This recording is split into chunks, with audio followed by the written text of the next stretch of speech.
Chapter 22. Damned. You've got to get into the spirit of things. After all, this is your new home. Not anymore. Death. I've seen a lot of it. I've seen old death in fields of bones where soldiers were left to decay, or dried up bodies stuffed in closets for centuries to mummify or rot. New death in the ponies I've shot, cut, smashed, or crushed. Casual death, as casual as blowing the head off a raider because she's a raider. Merciful death, in a mare killing herself to escape the agony of dying in a wall. Sudden death, in a door crushing a stablemate. Slow death, in scavengers dying her own flank. Meaningless death, in a mother getting run through for being mistaken for a long-dead mare. And cruel death, in a comforting hug that transformed into a deadly embrace. Through it all, I've tried to find a line. I've worked to keep to a standard, struggled up the slippery slope. I'd only kill the bad ponies. I wouldn't kill the helpless ones. I'd do better. I'd be kind, be strong. I'd hang in beside my friends. I wouldn't allow myself to become an executioner. Now, I'd returned home. It wasn't a perfect home. In fact, it was a pretty monstrous one. We'd done horrible things here. All of us. Every pony was complicit. But I took solace in the hope that all it would take was an outsider's view, a fresh perspective, and the mares of Stable 99 would realize their mistake. They would go out and become a part of the world again. They'd work to make it better. Instead, they'd made it lunch. The disease Glory had discovered, that the Enclave were developing, that I'd encountered face to face in Tumbleweed and those farmers, had found its way to Stable 99. The overmare, who I'd assumed was dead and gone, had clearly become one of its first victims. Her laughing cackle rose higher and higher over the intercom as she pranced in front of the armored window, her pale legs covered in bites and sores as her bloody red lips curled in glee. My home had become a nightmare. Stable 99 had a population of 500 ponies. With one germ, a third of the known population of Hoofington had transformed into a mass of psychopathic killers. Worse, these were physically healthy, armed, organized, and relatively trained psychopaths. And they'd been hitting caravans and villages, no doubt bolstering the stable's armory with whatever they could take. Since I'd stepped out into the wasteland, I'd struggled to find my virtue. Was it justice? Courage? Perseverance? Idiocy? I'd struggled against the wasteland so hard that it had become personified in a hallucination that seemed determined to test me and push me towards misery. Perhaps the dealer wasn't trying to break me, though. Perhaps he'd been spending all this time trying to get me to accept the truth. My virtue is death. And right now, if the wasteland needed an executioner, then I'd be a fucking executioner.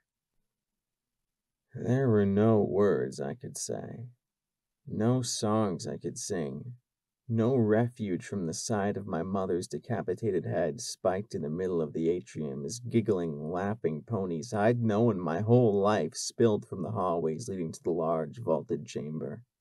They wore security barding stained in black and rust brown from coagulated blood, decorated with spikes and spurs of scrap metal, chopped off hooves, hooks, chains, and other vicious implements and trophies. No escape was offered from the metallic stench and sweet reek of slowly drying blood and putrefying flesh. I had two 10mm submachine guns, each holding 30 rounds of 12-gram ammunition per clip with a firing speed of 10 rounds per second. Both came out of my saddlebags as the raiders charged towards me, shrieking in delight. The first I saw was Dewdrop, morning shift, nice and calm and professional pony. Her lips were now smeared with blood as a strip of pony meat dangled out the corner of her mouth. In 3 seconds, I sent 60 rounds at her and the deluge of ponies behind her. Not one dropped. Of course not one dropped. My aim was shit, and these weren't ponies that had been emaciated and weakened by exposure to the wasteland. These were healthy and robust ponies wearing body armor. They had access to medics, buck, and other controlled substances kept in reserves for an incident. I ejected the clips and slammed fresh ones home, and slipped into the calm of Sats. I could see every inch of Dewdrop's face, those purple irises and pinprick pupils surrounded by sick, piss-yellow sclera. And in that magical, decelerated sight, I could watch in perfect detail. 6 rounds coated her faceplate in webs of cracks and chips. 6 more shattered the plate into jagged and broken polymer chunks. 6 more transformed the face of a mare who could balance 3 stacked food wafers on her nose into strawberry jelly. 6 more, and I watched as the pulverized veins tumbled from her neck and bounced across my hooves, her body crumpling like a broken toy. Goodbye, Dewdrop. Blackjack, come back, the kunai's voice whispered urgently in my mind as time returned and I focused the remaining rounds on shuffle and primer. Their shotgun blast slammed into my armor as I raced to the side, flinging away the smoking clips as 2 more lifted from my bags and slammed home. More shots beat my plating, shoving me around. I ignored the pain, ignored my friends, and let the rage sweep me along with its own terrible poetry. Pony, pony, rage resound, in the stable underground, what immortal horn or hoof could frame thy fearful symmetry?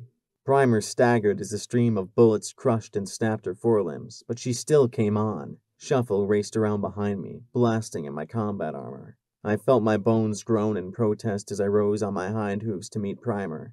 Then we met, and I grappled with a mare who'd taught me firearms, her head turning to bring her automatic pistol in line with my face. Blue and yellow eyes wide with glee and thrill as the hot, reeking barrel pressed against my cheek. 2 SMGs pressed their smoking hot barrels against her rib cage, and, without blinking, I sent the remainder of the clips into her chest cavity. She folded against me, her jaw trying to work the automatic to take me with her. I dropped the exhausted SMGs and seized her weapon as life left the pony who taught me to never waste ammunition. In what fallen city or land did your spirit break so grand? How much pain did you endure to protect in life secure? I whirled as Shuffle reloaded her shotgun, the yellow unicorn mare fumbling with her ammo. Madness hadn't robbed her of that. She was always better on the dance floor than on the firing range. Her screaming laughter speckled the inside of her visor with pink globs as I charged in. She ratcheted around as my magic scooped up Dewdrop's helmet and flung the bloody maroon contents across her visor. She shrieked, firing wildly and blindly as she scrabbled to lift her helmet's face shield with her hooves. She managed to get it up. She stared down the barrel of my gun as I stamped it against her eye and sent the bullet to obliterate a lifetime of amazing dance moves. Primer would have been so proud. And what friends and what love could lift your heart up above, and when your tears began to fall, what dread sorrow held you in thrall? My friends were fighting behind me, screaming and shouting my name like distant ghosts beckoning me. More ponies were coming. Friends, acquaintances, rivals, ponies I barely knew or recognized, save that we'd once shared a meal at the cafeteria or passed one another in the hallways from time to time.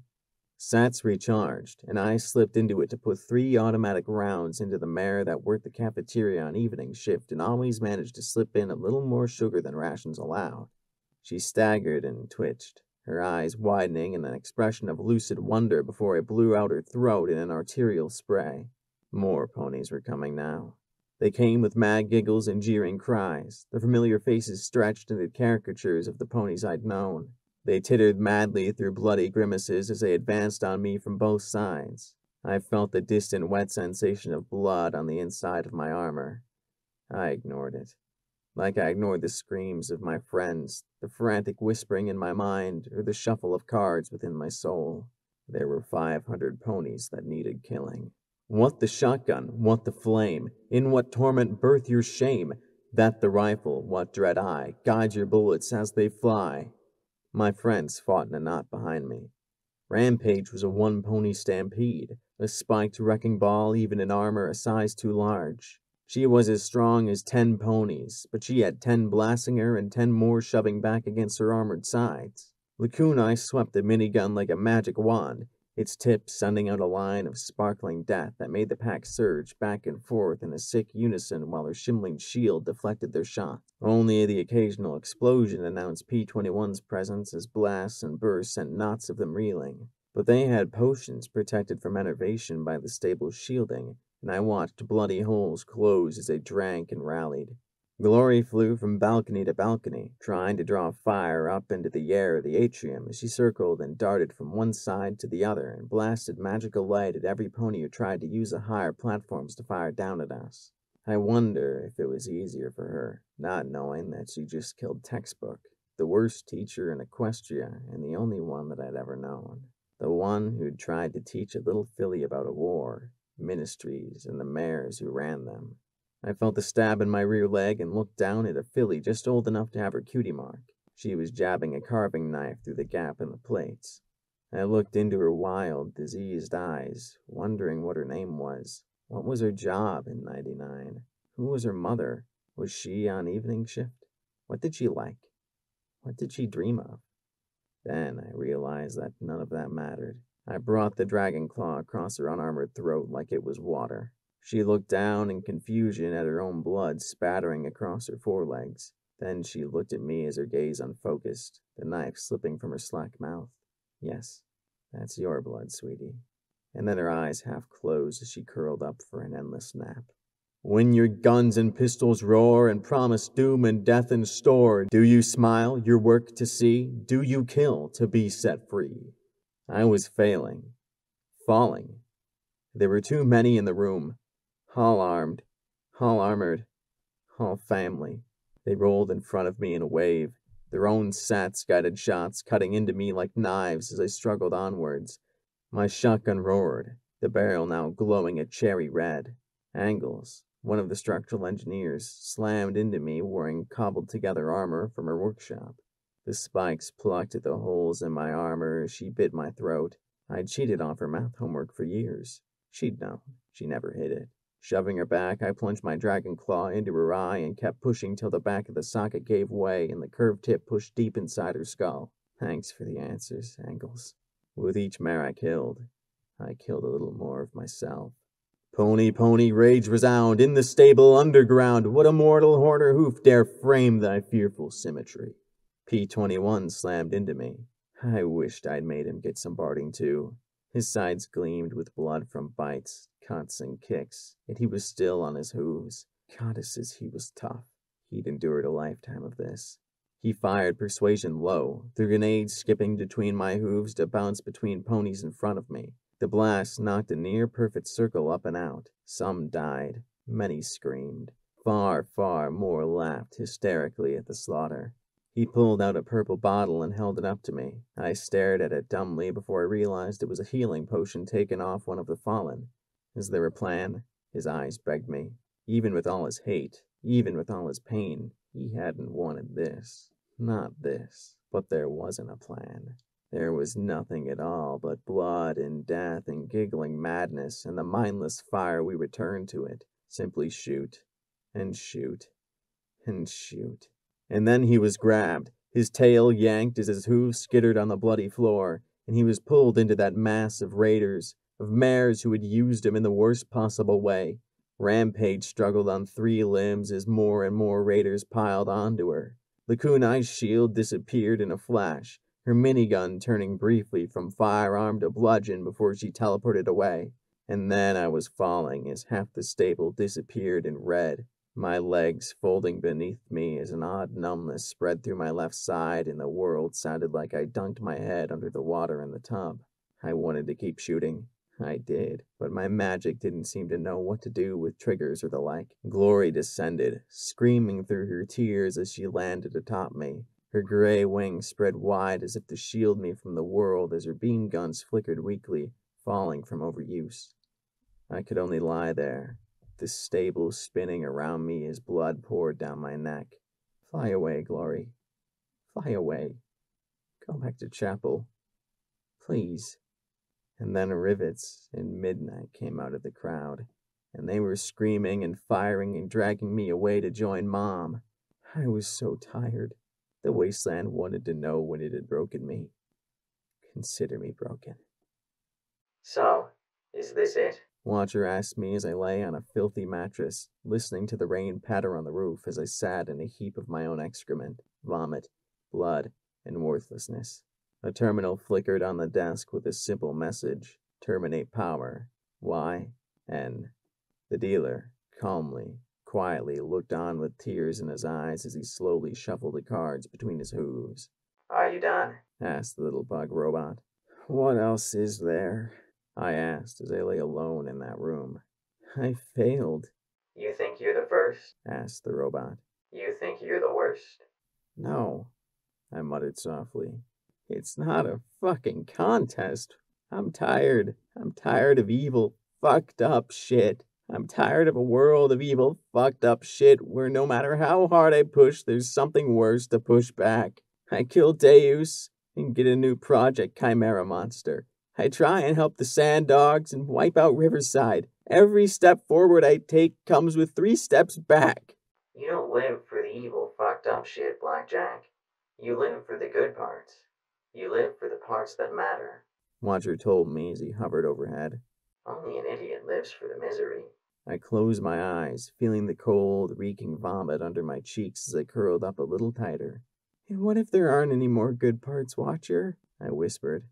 Then you fight like hell to make some, Watcher replied. You fight till you're out of bullets. You fight till your limbs are broken. You fight for your friends. You push and bite and you don't give up till things are right again. Are things right, Blackjack? Are you happy with how things are right now? Is this it? I couldn't answer him. I couldn't tell him. I couldn't do anything but look at the dealer as sad tears ran down his cheeks and he slowly rose, his worn cards fluttering around his hooves. I'll be outside when you're ready, he rasped quietly as he walked to the door and stepped into the rain. Damn it, Blackjack! Watcher shouted at me as I slowly lifted myself to my hooves. We need you. P-21 needs you. Rampage needs you. I need you, damn it. His tinny voice crackled as he fluttered in my face. I felt the chunks of foulness oozing southward. Fight! We can't do this without you. I can't fight anymore. All I do is get ponies killed. The list just gets longer and longer, I said quietly as I walked towards the door.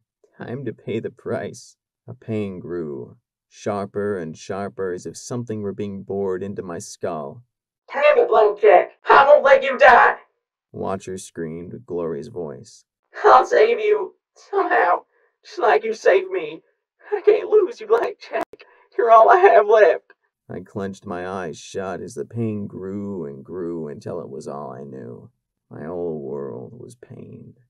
Got it! I heard Midnight's shaky, triumphant cry as something was pulled from the side of my head. There was a ping as a glowing, bloody bullet was tossed into an empty tin can next to my writhing body. Give her another dose of Mid-X, Glory instructed. I'd even use Hydra if we had some, she said as I squirmed against the ponies holding me down. And get those healing potions inside her! Hurry up! Rivets rasped as she pinned me down. I didn't feel the prick, but I did feel the numbing relief as the pain was taken away. A metal funnel was lifted to my lips and forced between my clenched teeth. The slightly bitter tang of healing potion dripped down my throat. I swallowed reflexively. More of the pain went as I drank along, injuries going away as the healing magic spread through my body. Finally, I relaxed. The whole side of my head hurt, but it felt like my body was coming back together again. What? I muttered weakly, looking up at the gray earth pony, the black unicorn, and Glory. What happened? Why is my head hurt? Are you asking about charging into a stable of raiders, or the part where you got shot in the head? Glory asked, with a mixture of relief and old irritation. Didn't you hear P-21 warning us to slow down? That something wasn't right? I think, vaguely, but I wanted to make sure the stable was closed. Then everything went sort of fuzzy on me. I blinked as I sat up, wincing as I touched the side of my head. I got shot, but I was wearing a helmet. Which is why you still have a head, Midnight said as she floated my helmet to me. Actually, I got shot in the head multiple times, judging by the dings and scrapes. One round, however, had punctured through the armor straight into my head. I glanced at the bloody round in the can, 308 armor-piercing round. What I'd use if I hadn't been in over my horn killing killing. Oh, goddesses. My heart started to pound faster and faster as I realized what I'd done. Dewdrop. Shuffle. That filly with the knife. I'd killed him. I started to fall apart in front of every pony. No! I couldn't do that now. They couldn't take it now. I needed to hold it together as tightly as Glory hugged my hoof in her own. Her question saved me from a complete meltdown. What happened here? Rivets looked at Midnight, and then at me, and then the repair mare spoke slowly. Well, you had us evacuate down here to the maintenance levels, and for a while there were shots and bangs. Some of the invaders tried to get downstairs, but we used pipes, horns, and hooves to fight them off. Then everything got real quiet, and we waited for some pony to come and get us. Because mares in Stable 99 did what they were told. I told them to hide. Midnight looked at me with a solemn little smile. There was shouting and fighting, and soon there was shooting. The overmare had been attacked, and she said that you and your mother were traitors, that you would let the raiders inside. But I'd heard the transmission on your pip-buck. I knew she'd been sending and receiving transmissions from outside. She called me a traitor too, and said I was going to be arrested. Rivets nodded gravely. So I figured we'd just sit tight till we figured out what to do. Some ponies went topside, but most of us were trying to figure out how to get answers from the overmare. Why didn't you just arrest her? Glory asked with a little frown. There's no system in place for it. No precedent, I explained, then realized that wasn't completely true. Well, she said softly, but I knew her well enough to know she was thinking, that was stupid. The last time some pony tried overthrowing the overmare, this stable was almost lost, I added, glad for the mental distraction. It's a really big deal here. That mollified her a little. So what happened? Well, at first the overmare just sent snippy little messages that we were all traitors and in rebellion and stuff. But then she started to get creepy. She spent one whole day just giggling into the intercom. At first, we were sure that some pony up there would realize she'd cracked a seal and lock her up. Only they were getting creepy too. She said that if we didn't want to starve, we'd have to go up and be punished. We'd have to eat dead ponies. At that point, we improvised what weapons we could. Rivet said, gesturing to a nozzle attached to his steam cleaning pack used to scrub the reactor. I thought about that. I could see an infected overmare demanding we eat the dead. Worse, I could see ponies doing it too. She was the overmare, and some ponies would probably slit their own throats if she asked them to. Or slit others. Poor Marmalade. She'd come down here too. She told us that the overmare had ordered a victory meal of the dead. It was disgusting, but it was an order. Any pony who didn't eat the meat became the meat. And Stable 99 mares were used to following orders. Then she got sick. She kept giggling and biting herself. She tried to eat her own legs. Rivet shuddered as she drew in an uncertain, halting breath. I had to put her down. Never imagined doing something like that. Glory could sympathize. The gray Pegasus rubbed her nose with a wing, something that both my old friends found fascinating. It looks like the disease causes increased aggression and an insatiable urge to eat protein. Like likes like, so any pony who doesn't eat becomes part of the menu. Thus, the disease gets spread. Once the cannibalism occurs once, there's an urge to expand the infected. Pretty fascinating social vector, she muttered. I tried not to scowl. She was the only thing holding me together right now. I didn't want to think about P-21 being up there. Assuming he was still alive at all, which I was, because I'd lose my mind otherwise. So, what have you been doing? I asked. We've been living off all the old stored food that was shoved down here after the incident, trying to figure out what to do next. Midnight looked at Rivets with uncertainty. We were so glad to hear shooting. They'll sometimes bring ponies in from the outside, torture them, or let them join. I think the overmare likes having us down here, slowly starving. She keeps trying to bait us with food, but we're not desperate enough to come out yet. How many ponies are down here? I asked as I sat up and finally took stock of our surroundings. We were in Atmospheric Maintenance 3, the processors humming their unending purr as they moved and purified the air of the stable around us. I looked at the table I lay on, now smeared with my blood, and the precious playing cards now scattered across the floor. I looked out with my strange mutant sight and saw, through the flickering lights, dozens of scared eyes staring back at me. Slowly, I rolled off the table, trying not to step on the falling cards. The hall beyond was filled with ponies. Dozens and dozens. 350. 380? Midnight asked as she looked at Rivets for confirmation. More than half the stable? Much more than half. I felt struck by lightning. Okay, actually, I felt shot in the head, but I pretended it was lightning. Maybe that lead would do my brain some good. Unfortunately, healing potions hadn't magically made the hole in my head completely heal, and I found myself staggering to the side, fighting for balance. I need a plan, right now. Something that doesn't involve the two of us fighting off 50 raiders apiece. We have one, sort of, Rivets said as she walked over to a big and active arcane machine and popped it open. You remember the incident, Blackjack? I have brain damage, so you'll probably have to be specific, I said as I stepped next to her and looked at a talisman shaped like a pinwheel around a gemstone. Why'd my head hurt so damn much? Oh yeah, brain damage. I've known that for a while, Rivet said with a smirk. Most folks don't know that, when the incident occurred, the stallion sabotaged one of the air purification systems. My great-grandfather was involved in it. He left notes just in case. She reached her head into her saddlebag and pulled out a very old book stuffed with added pages, then dropped it on the floor and hoofed it open. Normally, the talisman converts carbon dioxide and any contaminants into oxygen. She reached out and tapped the book with a hoof. According to this talisman doesn't. So what does it convert it into? I asked as I leaned in towards the sickly green gemstone. Chlorine, she said simply, and I heard Glory gasp. I looked at it more closely. Chlorine, huh? And what does that do? I asked as I reached out to tap the glyph with my hoof. Blackjack, it's a very poisonous gas, Glory blurted. My hoof froze inches from the green stone. Of course it is. Slowly, I pulled my head away from it. Glory gasped at Rivets. How did he even do that? I've never heard of sabotaging an air purification talisman to do that. He doesn't go into detail, but apparently you go far enough back, and my family worked for one of the ministries doing all kinds of sneaky hush-hush stuff. I've got recipes for napalm, homemade explosives, thermite. At my remember Blackjack isn't a smart pony look, she amended. Stuff that burns good, stuff that goes boom, and stuff that burns through just about anything. Rivets chuckled as I flipped through the book. Lots of arcane sciencey formula thingies that were way over my head.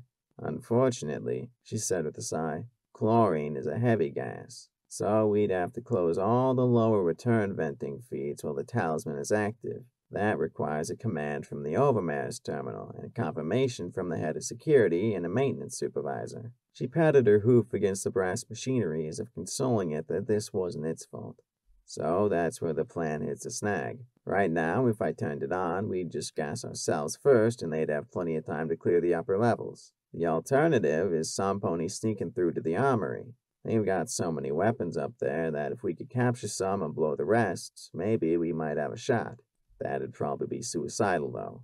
They're watching every inch of security.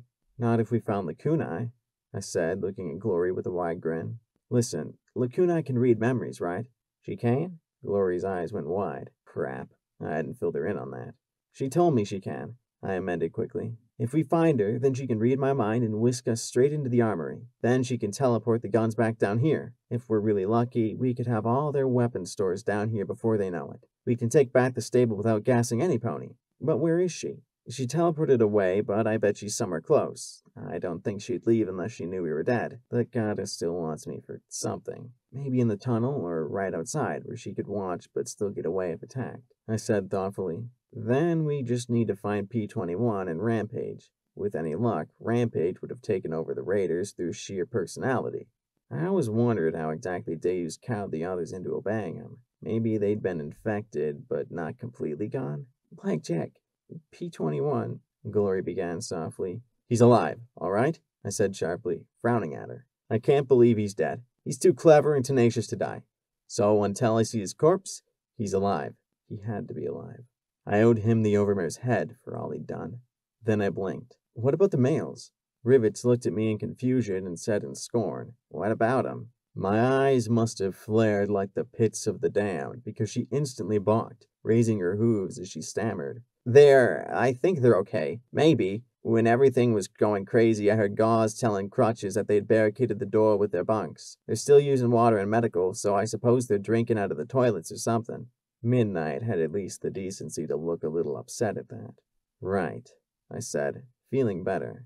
Okay, so the plan is find the kunai, get guns, take back stable. Let P-21 turn the Overmare into a piñata for the males, and then have a party before getting to work making 99 a part of the wasteland, in a good way. Glory raised a wing. Yeah, question. How are you gonna get out of here to find the kunai? Yeah, this part. This was going to be messy. We're going to need marmalade.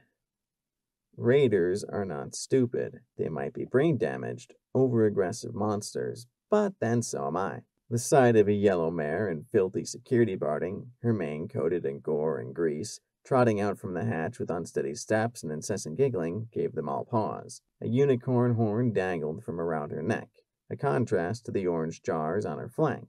The welding goggles she wore were odd, but then most raiders seemed to have a sensitivity to light. She laughed, looked at them and their guns, and laughed some more before shuddering and biting her foreleg hard enough to draw blood. Hey, she giggled. Got anything to eat?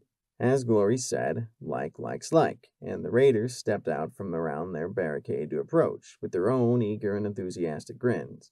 Are they fucking dead in there, Mom? Finally fucking dead? The closer one asked as she looked at the cutie mark of a mare she knew. She was Angel Heart, one of the meekest mares I'd ever known. Actually, she'd been a little annoying before. Now she had decided to screw bits of pointy metal into her forehoof. No, the yellow mare giggled. They're finally pissing themselves in the deepest hole since their hero is dead in the head. She rocked back and forth. I think they're just about ready to join us. A look of relief passed between the two. About time. Once you eat, it all gets so much easier. It's not sick. Not sick at all. She laughed in glee. Yeah, it is. And out came my dragon claw across her throat. Her eyes went wide. Enough of the ghost of the kind mare I'd known left to look shocked before she fell limp.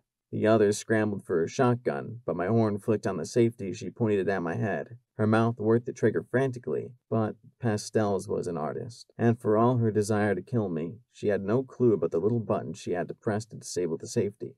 My hooves snapped up and spun the gun in her mouth, breaking loose 2 of her teeth as it was knocked free. She fell back, giggling louder and louder as I raised my goggles and stared into her eyes. It seemed to draw some sanity back into her. Is it over? She asked me between hysterical little hiccups, her yellowed eyes looking into my glowing ones in desperation. It doesn't get easy. Say it's over. Yeah, it is, I said softly as I lifted the dragon claw to her throat. It's over, Pastels. Good, she stammered. Good. And her words transformed into a gurgle of red flowing down her chest before she went still. Being an executioner was easy. I lowered Pastels to the floor, looking in the direction of the stairs to the living quarters. Surely she'd have more than 2 guards. But really, what was the point? The raiders knew there was nowhere for the rest of the stable to go, and time was on their side. As ponies got hungry and desperate, they'd start coming out, and then the raiders would get to start having fun. Carefully, I applied more blood to my disguise, trying to obscure the dried strips of hide wonder glued over my cards. I painted a bit more on Marmalade's pipbuck, too. The Black Delta model had been far too conspicuous, so Midnight had put Marmalades on me and copied over all the files except EC1101. The dye at least looked right. I was careful to keep the blood away from my mouth, of course. Finally, I lowered the goggles back into place and made my way towards the stairs. Moving up, I quickly saw why they hadn't bothered with more guards. They'd trapped the living quarters with landmines and rigged tripwires to single-shot shotguns. They'd actually had plates of food left out like bait for animals. I pocketed the green food chips as I stepped neatly over the tripwires and disarmed the mines. It'd make the eventual attack easier. I made my way up towards the cafeteria, and the screaming. The screaming, rising and falling, growing muddled, then clearer, then muddled again. When I came across the second barricade, I had the dubious comfort of seeing the 2 guards looking back at me with expressions of overfed gluttony. They started to stir at my approach, then Carrot Sticks just belched and sank back down with a groan. Hey, she looked at me with her pinprick gaze. Hurry up and get some. Her horn glowed as she waved a bloody bone at me. "Oh, yeah, looks tasty," I said with as much enthusiasm as I could fake. "She is. Real tender," the orange mare said in delight, belching again before she peeled away a few more strips with a delighted groan. A fresh scream echoed from the cafeteria.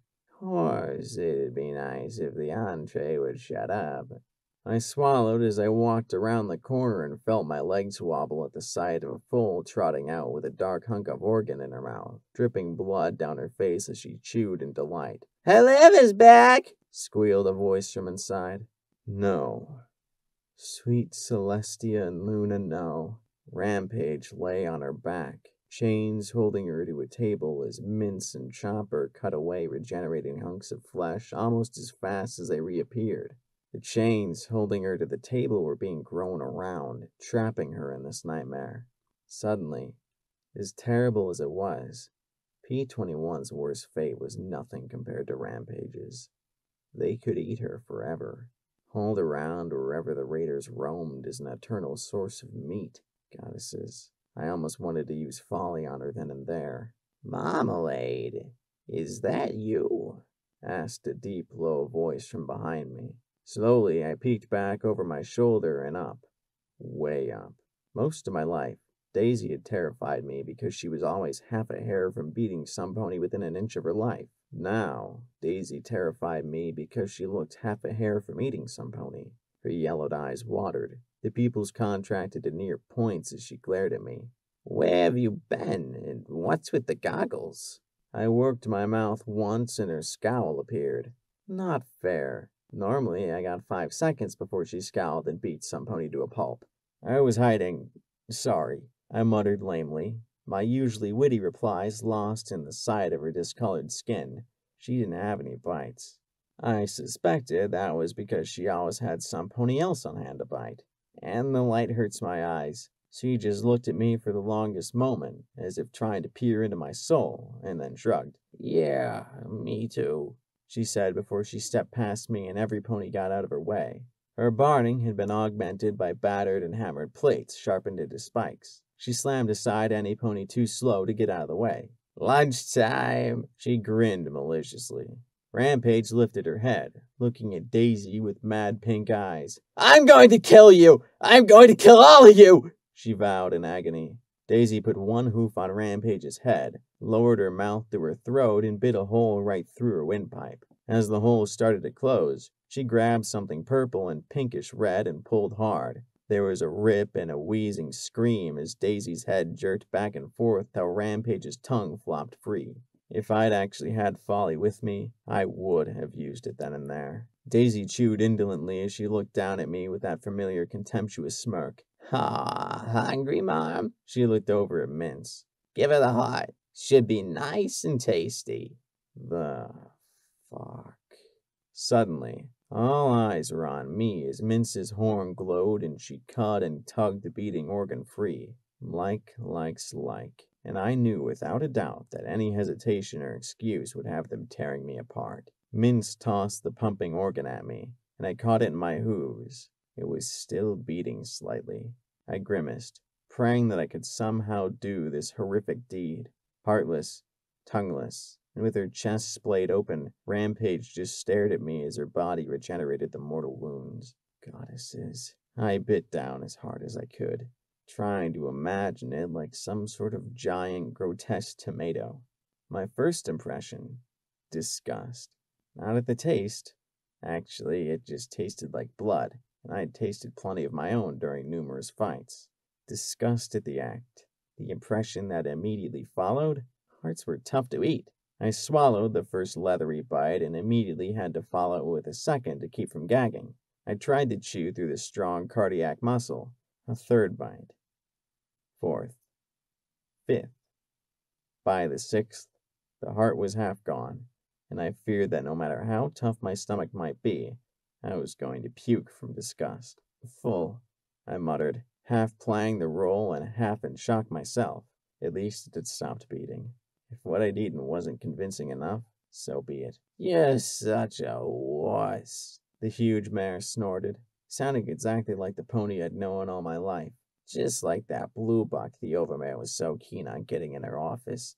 Just trotted after her like a good little fuck stick. Daisy scooped the remains of the tough organ meat into her mouth, chewing it like bubble gum as her attention left me and returned to Rampage. Like that, the spell broke, and every pony went back to waiting for the next course to regenerate. P21. I had to help him. I had to. I was gonna throw up. I staggered from the cafeteria, passed into the stable door chamber, and was glad to see it was empty. I stepped into the little monitoring alcove and promptly puked like my life and soul depended on it. Funny, but it seemed harder to bring up than it had been to choke down, and I had tears pooling inside the goggles. My throat burned. Shame coiled up inside me. The first time I'd used a rated disguise in '99, I'd only pretended to be one. Now I was getting my first taste. I had to stop this. Even if it killed me, I couldn't let this continue. The Overmare had everything she needed to make an unstoppable, psychotic army. She could force-feed infected flesh to prisoners, and with Rampage, they'd always have a source of fresh meat. Maybe they'd eat themselves to death like that one raider in the Miramare pens, but I doubted it. I couldn't chance it. If the Overmare infected the entire stable, even Megamart's turrets and gun wouldn't stop them. And with all the weapons in Megamart, sweet Luna, defend my stupid ass, this had to stop!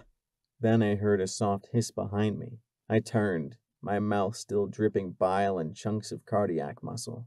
The kunai stepped out of the secret passage connecting the stable door room to the Overmare's desk. She must have plucked it out of my head from when I'd escaped '99. At this point, I really didn't mind. Glowing arrows hovered around her. I grinned, wiping my bloody mouth. Then she shot me. Why do all my friends shoot me? Lack! I croaked as two of the magic projectiles punched deep into my chest. First shot in the head and then in the chest. Could this day get any worse? The kunai! I gasped as I slumped down next to my regurgitated meal. Instantly, her remaining arrows disappeared as her purple eyes widened in shock. What? You... oh my.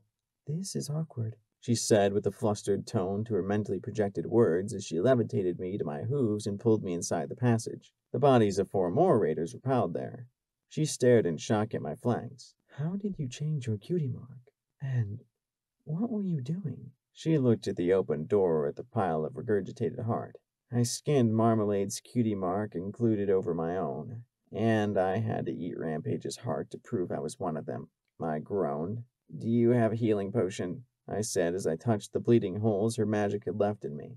Looks like I wasn't the only pony in the wasteland who could make magic projectiles appear. You... what? I'd never seen an alicorn look sick before.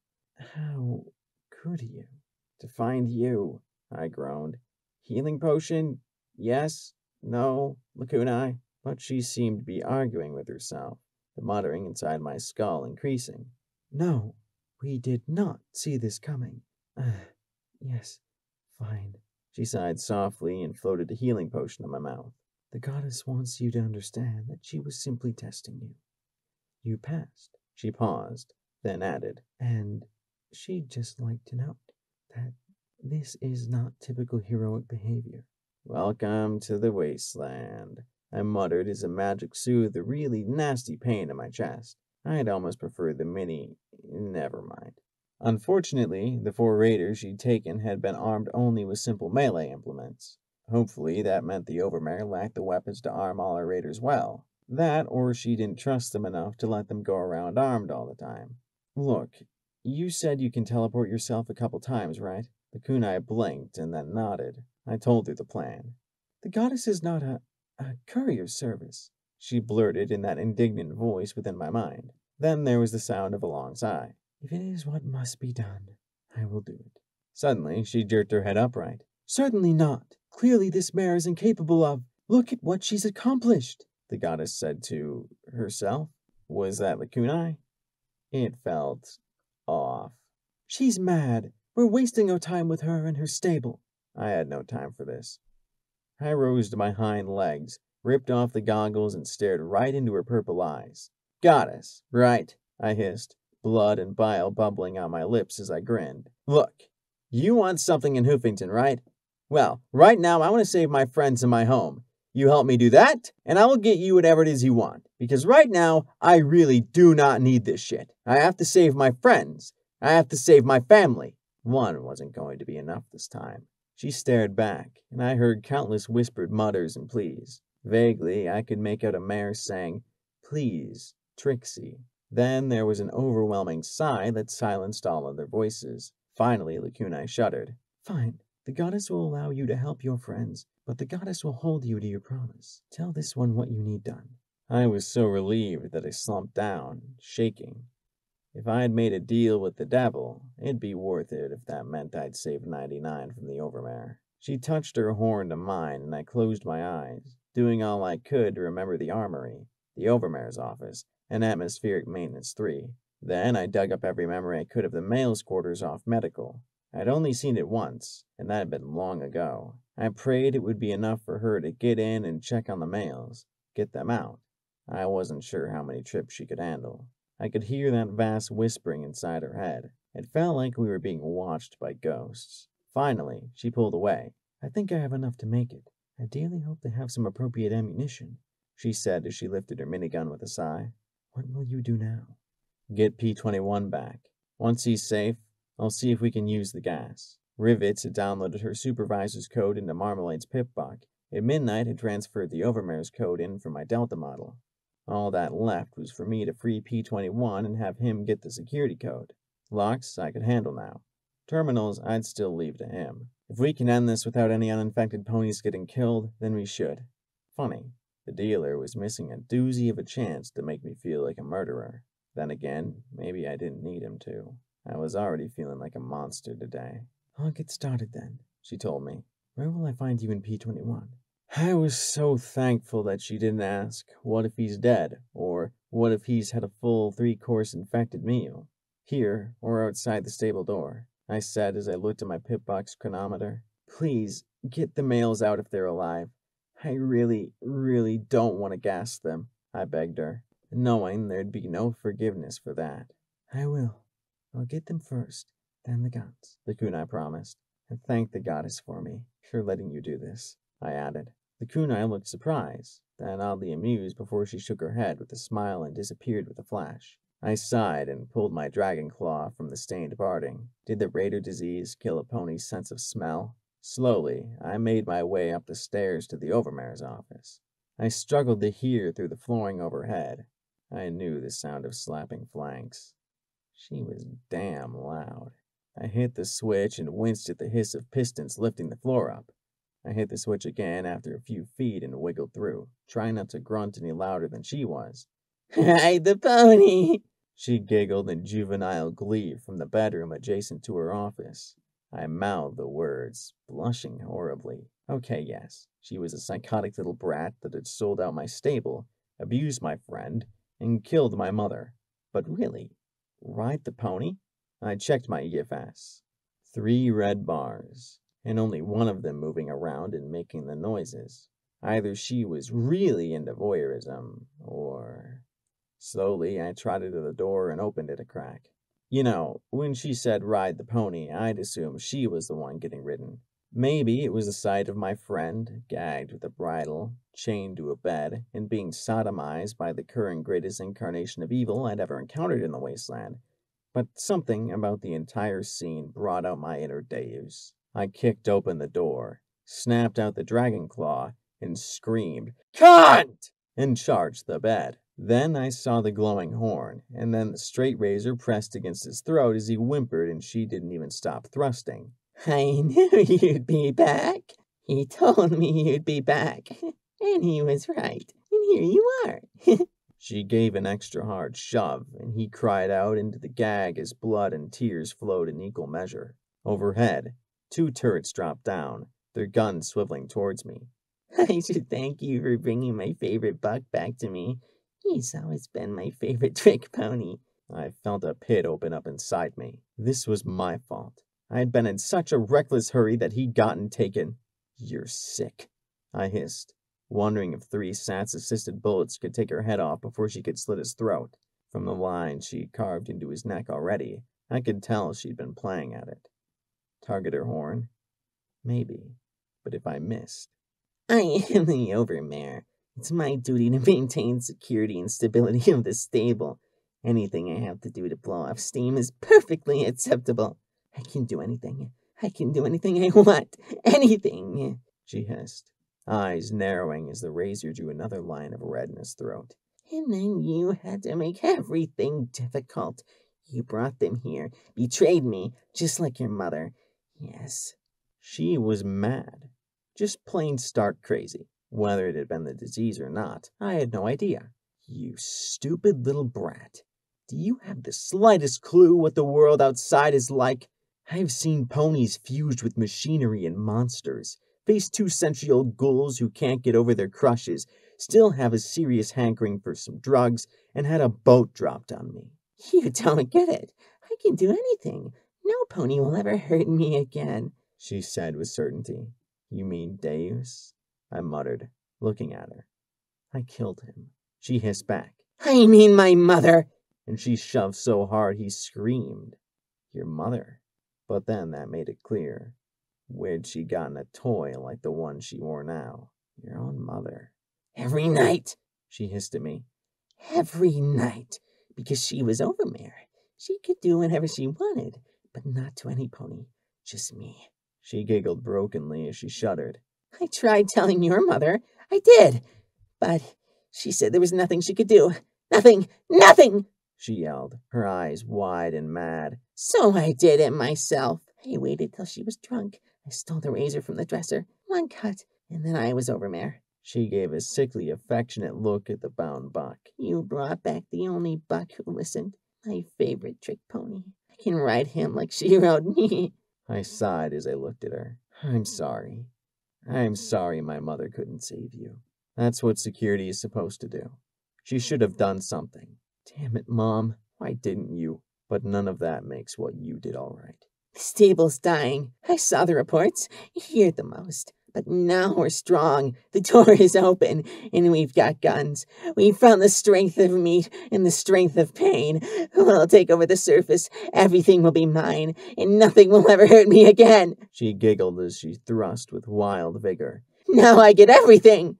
Right. Including this. Enough was enough. I entered Sats. Horn, head. Horn, head. In an accelerated flash, the 4 bolts of concentrated magic struck her like a barrage of stars, and she shrieked as she fell one way and her horns spiraled away the other. P-21 gave one last scream as she was forced out of him, immediately curling up on the bed. I raced for the bed as the turrets began to pepper me with bullets. I tossed the filthy sheet up and over one turret, blinding it, and targeted the second as my horns sliced into the cable that blinded one. With a shower of sparks, the cables parted and the turret lost power just as the sheet shredded. P-21, are you... No, he was not okay. He was so far from okay that I doubted he could find it on a map. His blank eyes stared off into space as he tried to curl into a ball as much as the chains would let him. First rampage, now this. My shame redoubled on itself as I focused upward and fired 3 more shots. My magic was notoriously poor with armor, but I must have hit something vital. The second turret sparked and went dead. I fished out a bobby pin and wiggled it into the lock. Hold on, I'm going to get you out of here. Just hold on. Then I was rolling away as the Overmare tackled me, knocking me off the bed and sending us both rolling across the floor. Half her horn was missing, and it sparked as she tried to work magic with the stub. One bloody socket dripped down in my face as she sat on top of me and slammed her hooves into my face and throat in a frenzy of kicks. Between getting shot in the head once, shot in the chest twice, and shot in the back multiple times, this was starting to look like a bad day. Oh, fuck all of you! Every one of you! I'm the Overmare! It's my right! She screeched as her voice rose higher and higher with wild laughter. You'll never fuck me again! Never! Then a chain flipped over her head and pulled tight against her throat as 2 blue hooves yanked it taut. The chain dug in tight, the hoof cuffs keeping it from slipping free as her mottled skin went from dirty white to a horrible blue, then purple. Her dark tongue rolled out as her horn sparked desperately for something to shoot him with. Finally, she gave one last shudder and went limp. He collapsed, shaking, sobbing, still entangled with her body. I sat up and carefully undid the bridle as he stared with eyes empty of everything except pain and humiliation. I'm not your trick pony. I'm not, he whispered. P21, I said softly as I crawled to my hooves. I am not a trick pony. He just shook more. She's dead now, I murmured. She's dead. Let her go. He sniffed as he looked at me like a lost colt, the shaking increasing more and more. He'd pulled so tight the chain had creased her throat, and I carefully pulled it off and unlocked it from his hooves.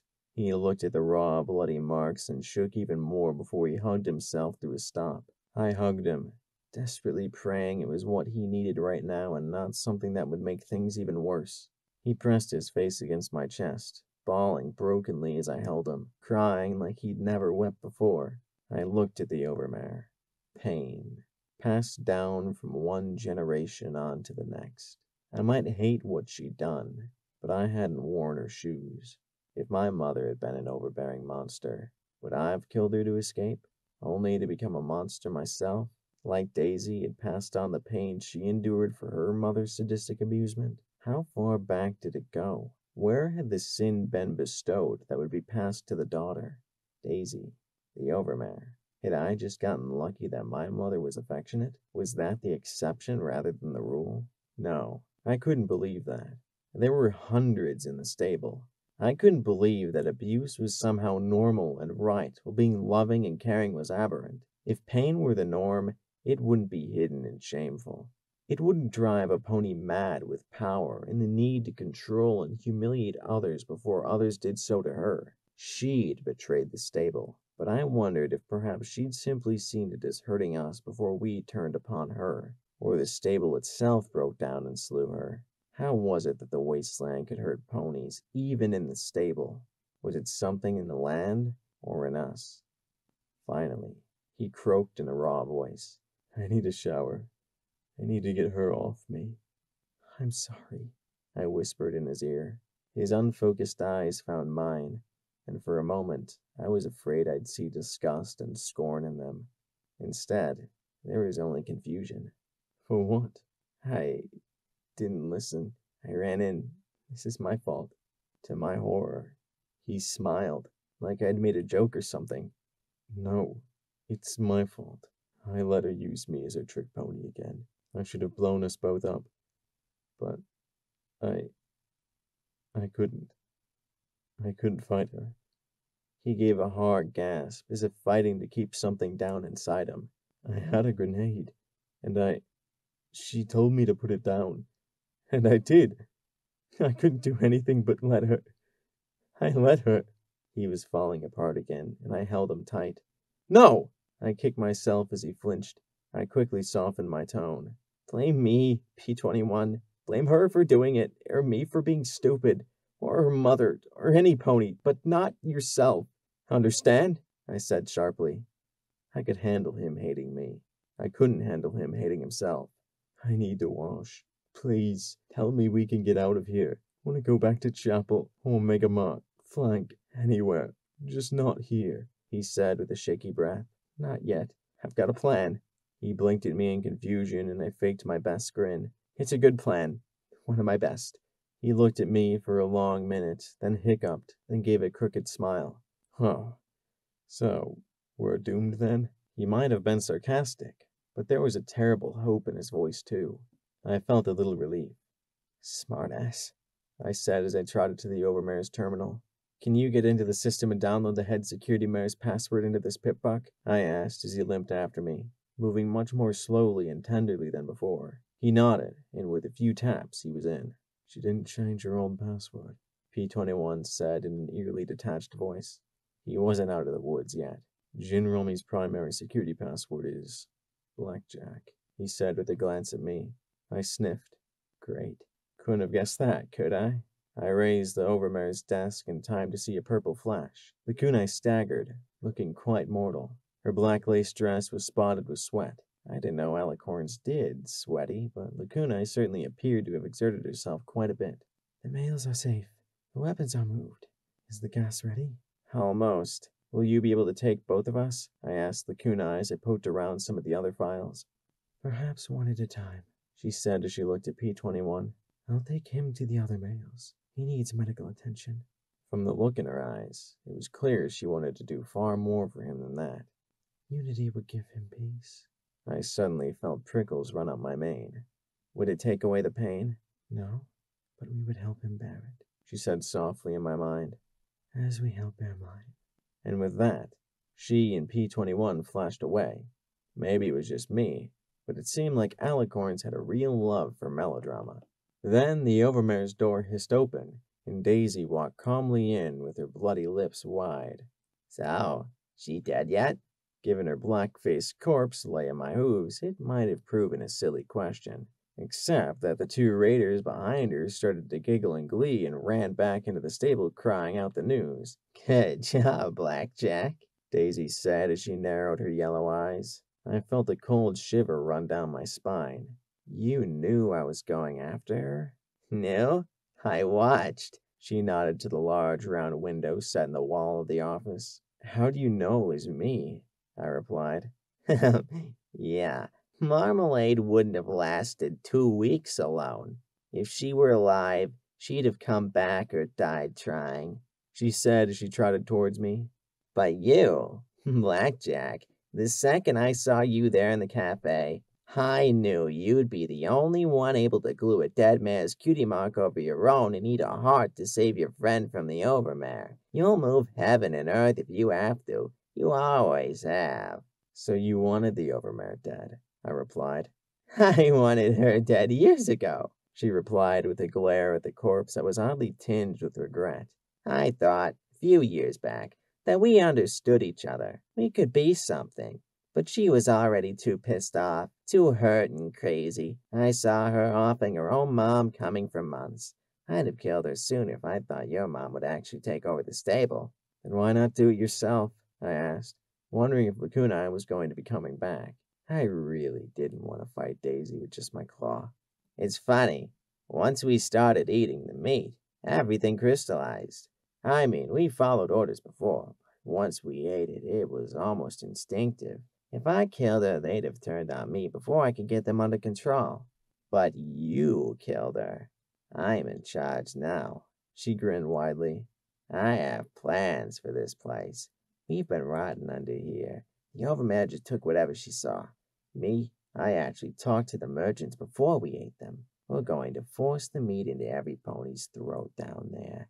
And when they take the flesh, they'll be with us. Then we'll take Megamart. Then the Reapers. We beat them. We'll have fear and respect. And hell, maybe we'll feed them the flesh too.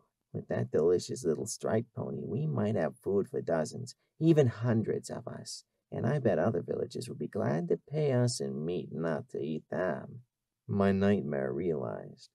Right. So I suppose this is where you tell me to eat the meat for real and join you or die? Daisy snorted and shook her head. What? Do I look stupid? No, you're just going to die. She drew a gun. One that definitely hadn't been on the armory inventory. The silver-plated IF-33 Applebuck had belonged to Mom, as it had to every head of security in the stable going back to the door being sealed. Their names had been scratched on the handle. The damn gun even had its own name, Vigilance. The irony that I was about to be shot by Mom's own pistol was not lost on me. The gun came up as we both entered Sats together. With eerie smoothness, we acted almost as one. But while she was trying to blow my head off, I had a different thought in mind. My magic reached out and neatly depressed the clip ejector as she fired the round still in the chamber. It nearly took my head off. I could see it passing by me in the slowed down time. The bullet buzzed softly past my ear. I took the hefty clip and promptly smacked her across the face with it twice. Do it, Daisy. Do it. She drew a second clip with her hooves, and I jammed the first clip back into the gun. She dropped the second clip to rack the slide, and I ejected it and hit her in the face with 2 floated clips. Her yellow eyes blazed with familiar fury as she drew a third clip to load into the gun. But I jammed one back in. Then she screamed in rage and threw the weapon aside. My smile grew as I floated the gun to me and racked a round into the chamber with my magic. Sats ran out. I fucking hate unicorns, she spat, then snapped out her baton with a jerk of her head and charged me, keeping her head low. There were rules to fighting. Earth ponies had to get in close and dirty, break a unicorn's concentration so she couldn't use her magic. Unicorns had to stay away or risk getting crunched. The Overmare's office was not conducive to the latter. I popped back into sets with enough charge for one shot. I lined up, executed the spell, and sent a bullet straight into her leg. I wasn't going to risk a headshot that might not do more than piss her off, but at least I could slow her down a little. She still slammed into me like a train, but I'd been hit by boats before and kept my concentration on the gun. Rule 2. To disable a unicorn, take out her horn. I brought Marmalade's pip-buck over my glowing horn as a baton fell with the creepy certainty of sats and cracked loudly against the casing. She swung again and again, smashing my forelegs and beating against the pip-buck casing as my horn pressed vigilance right up against her gut. Rule 3. A unicorn doesn't have to move to hit you with a levitated weapon. She threw herself aside and off me just in the nick of time as the gun fired into the ceiling. I rocked forward onto my hooves as Daisy came back around for another charge, and I took another shot at her legs. Then she was on me, all swinging and biting and kicking as she tried to take me out before I could pistol stab her again. Instead, I cheated, dropped into sats, and blew 2 more magic bullets into her face. The helmet she wore deflected some of the force, but the energy nearly flayed her features, sending blood pouring into her eyes. I curled up and rolled out from under her, bringing vigilance around and putting 2 more solid rounds into her left flank. I heard sounds of more shooting from below. Either the kunai had been able to come back for me, or else the raiders had made a push now that the Overmare was dead. I was battered and bruised, but I had the gun, and she had a rejuvenation potion, Hydra, Buck, and Stampede?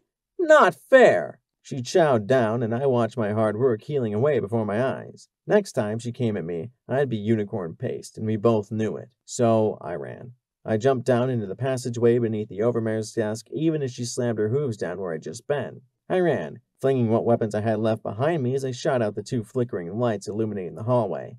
"Blackjack!" she yelled as she raced after me. "No! It's Kant!" I screamed back as I fired down the hallway at the charging mare, aiming for her legs, doing all I could to slow her down even as she regenerated the damage. Then the mines I'd tossed started beeping. She screamed as 3 tremendous bangs filled the tunnel and she went down hard.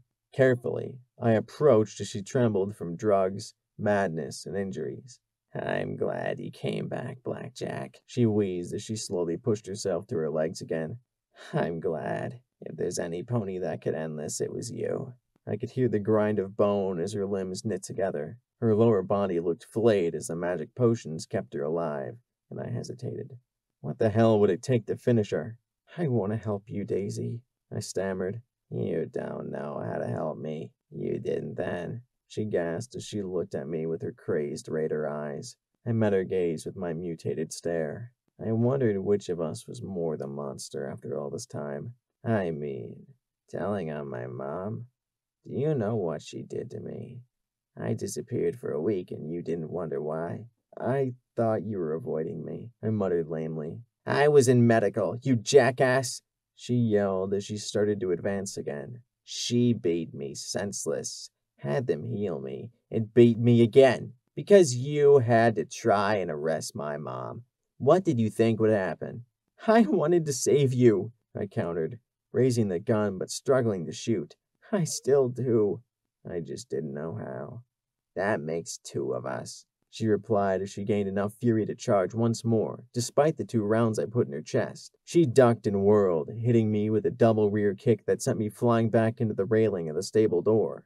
The impact sent a disturbing tingle through my rear legs and knocked the wind out of me. As I lifted my head, I caught sight of 2 hooves, and then my head was snapped back so hard I was certain she'd busted my neck. I collapsed underneath the railing, struggling to keep my wits as I backed into the atrium. I'd happily trade my horn for some Med-X, an ice pack, and a bottle of whiskey. How was I supposed to save you?" "Kill Mom. Kill me. Either way it'd end. But you couldn't, and your mother wouldn't, so you didn't," she replied. "It's as simple as that, Blackjack." She kicked me clear across the atrium floor, and my journey was stopped only by hitting the stake in the center of the room. She stood over me, looking disappointed. "Sometimes the only way to save a pony is to kill the pony." And Daisy was about to save me. Then a white and red striped cannonball flew across the atrium and slammed into Daisy. The mare rocked but didn't fall. Rampage, though, had her hooves around Daisy's throat. Eat my fucking liver, will you? Eat some floor! She flipped over backwards and slammed Daisy's face into the ground. I stared as I saw dangling links of chain sticking out of her body, wondering if we were going to have to disintegrate her again to get them out. Daisy rolled to her hooves as the shooting and shouting increased, and Rivets and Midnight pressed into the atrium along with dozens of other ponies. They might not know how to use guns, but they had the basics of point, shoot, reload. Rivets dumped a tin can of scrap metal into the nozzle of her steam cleaning pack, and with a great whoosh and clattering bang, she blasted a chunk of raiders with shrapnel and scalding vapor. Their weapons sparked off her welding helmet and thick protective barding. Hey, meat wagon, get out of the way! She yelled. Rampage stepped away from Daisy with a sharp grin. You don't fucking get it, do you? Rampage sneered up at the larger pony. An emerald beam of light flashed from the balcony, the energy burning away Daisy's barding and cooking the meat beneath it. We're her friends, Glory said. The small gray Pegasus had been forced to mount Leo's old gun to fire over her shoulder to accommodate its size and weight. There was a purple flash behind Daisy, and Lakunai appeared inside her sphere, the minigun motor already purring at speed above her. That means P-21 knelt beside me, forcing a stable rejuvenation potion to my lips as he glared at Daisy. She doesn't have to fight alone. He gave me a shaky little smile as he looked down at me. Right? Right. I slowly crawled back to my hooves as the rest of the raiders rallied around Daisy. The giggling mass was armed, armored, drugged, and crazed. Even with them outnumbered by me and my friends, it was a daunting task. But for the survival of the stable, it'd be finished. The final battle for Stable 99 was on. The atrium roared and thundered as both sides tore into the other with reckless abandon. The raiders, with their diseased aggression, fearlessly took hit after hit for the pleasure of hearing the screams of the stable dwellers. But 3 weeks of fear and deprivation had eaten away at the stable pony's fear and doubt. There wasn't a single pony here who wasn't ready to fight and die for their home. The close quarters and deadly weaponry swiftly took their toll, but when one of the stable ponies fell, their fellow ponies would drag them to safety and administer healing while the others fought on. If one ran out of bullets, another would spare a clip. The raiders fought as individuals, brutally, but alone. Even Daisy, snatching weapons from whatever raiders she came across, might as well have been by herself for all the help she gave the rest. Ponies, decent and civilized ponies, would win the day for once. For once, the wasteland would lose.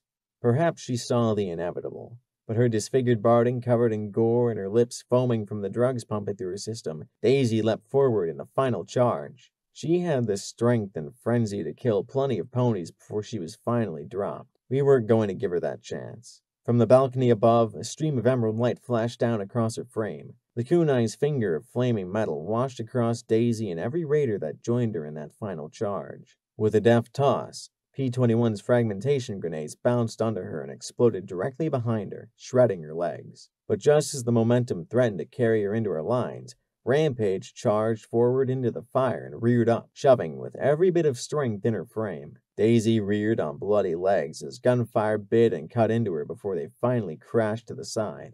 The giggling rose to hysterical levels as something broke within the raiders, and they milled, fighting each other more than us. I slumped as the adrenaline receded, leaving me weak and shaky. I approached where Daisy had fallen, her body broken and riddled with holes and her blood pooling beneath her. So, is it over? She gasped softly, sucking in short, shallow breaths as she looked up with her jaundiced eyes. I lay down next to her, pushing off the goggles and nodding. Good, she panted softly with a smile. You saved me, Black. Her eyes twitched as she took one last hiccuping breath and then slowly relaxed, her pupils expanding in some final semblance of sanity, of peace. Take care, Daisy, I murmured softly, my magic closing her eyes. Goodbye. Sometimes, to save a pony. We'd won. Victory was supposed to bring certain feelings. Joy, elation, celebration. Certainly, every pony in the stable felt this to some degree, but a third of the stable was dead. There was no celebration for that. and I was so exhausted that it was all I could do to shrug out at the rancid security guarding, take another healing potion, tell Rivets at midnight to dump the bodies outside, and crawl to my room. My room. It was just as messy as I'd left it, with coveralls all over the floor, stale food chips lying in bowls on the bed, crumbs everywhere. There was a definite stale pong in the air I'd never noticed before. Slowly, I crawled onto the mattress with a groan. There was so much to do. I needed to check on P21, Rampage, Glory, even make sure Lacuna was all right. I had to find out who lived and died. I had to talk to Rivets at midnight about the mails and how they couldn't be used that way anymore. Contact Megamart. Instead, I fell flat on my face asleep. Some pony was touching me. It wasn't a painful touch, but it was decidedly unusual. There was a very faint chemical smell, too. If you're planning on gassing me, could you please do it quickly? I mumbled.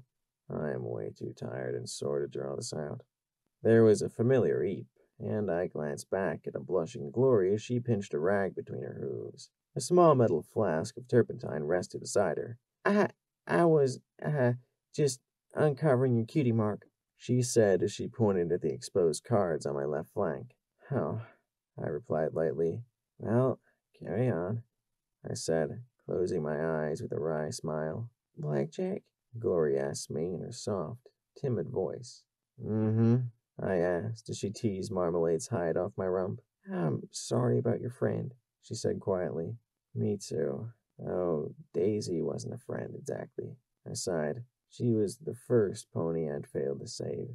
Her mom was beating her. I tried to get her arrested. It didn't work. I'm pretty sure I'm to blame for making her so hurt. Why? Gloria asked softly. You're not to blame for everything that goes wrong in the wasteland, or even your own stable. Try to help. That has to count for something. Good intentions don't excuse bad results, I said with a sigh. Do you think we could help them? The infected? Glory started to say something as she nudged the glued flap of hide aside, then sighed. No, it's not like you can just wave a magic wand and have a cure. There was once magic that might have been able to help, but today, no. A cure would take months, maybe years of research. But Lighthooves created that damn thing. I winced as she pulled the flap free and tossed it into the trash. No, I seriously doubt he did. I don't know where he found this disease, but even the Enclave can't create something like this from scratch. So, even if he altered the contagion, he might not have a cure himself. I'm guessing they increase its rate of progression. It sounds like most raiders take months to break down, but this does it in less than a week. I sighed as the turpentine evaporated off my butt, feeling a niggling sensation. You know, the flesh-eating parts aside, I wonder if Lighthooves was after something else. The infected ponies were all loyal to the Overmare and Daisy. What if Lighthooves wants the disease to create unconditional loyalty? It would explain why he would want to accelerate the infection rate and find a strain that would work on Pegasi. Maybe, but why? Most of us are already loyal, she said a touch defensively. But would you kill, say, helpless surface ponies or other Pegasi if given the order to? She looked particularly troubled by that. Maybe the Enclave is after a disease that ensures loyalty. The aggression is just a bonus. That's a terrifying thought. It would mean that Lighthooves plans on asking Pegasi to do things that are grossly illegal or immoral. That's treasonous, she said nervously, then shook herself. This is all speculation, though. You don't actually know why he's developing it. I groaned. Why can't a smart pony think about this? Smart ponies are, she assured me with a pat on the shoulder. Then there was a moment's hesitation. Blackjack, on the boat, why do you point that gun at me? I sighed. 'Cause I'm crazy. Blackjack. No, really. I'm crazy, Glory. I sat up with a groan, looking back at her. For the last week or two, I've been seeing a pony. This pale buck. He comes and goes, but he's always talking to me, taunting me. He builds me up when I'm falling apart and tears me down when things are going good. I looked around the room, expecting him to be there. I can't understand it, other than me being crazy. A hallucination you have conversations with? She said with a frown. When did they start? Brimstone's fall? Then I frowned. Well, actually, I didn't start having conversations with him until Miramare. Oh, great. Now all my paranoia alarms are going off. You don't think Whitehooves did something to me, do you? Put the dealer into my head to drive me crazy? I had an enclave mind control device in my brain. I was sure of it. Glory, I need you to do brain surgery on me, quick, I said, seizing her shoulders in my hooves. She looked at me flatly and smacked my face with her hoof. You do not need any more holes in your head, Blackjack. Okay, maybe she had a point there. The gray Pegasus sighed softly and rubbed my cheek. So, this dealer did make you try and shoot me? No, I don't know. I mean, if it's not some enclave plot. Now I was feeling confused and anxious. It could also be the tank, Glory said softly. Maybe that's how it's getting to you. Oh, yeah, that. I'd kinda locked that fact up in the back of my head.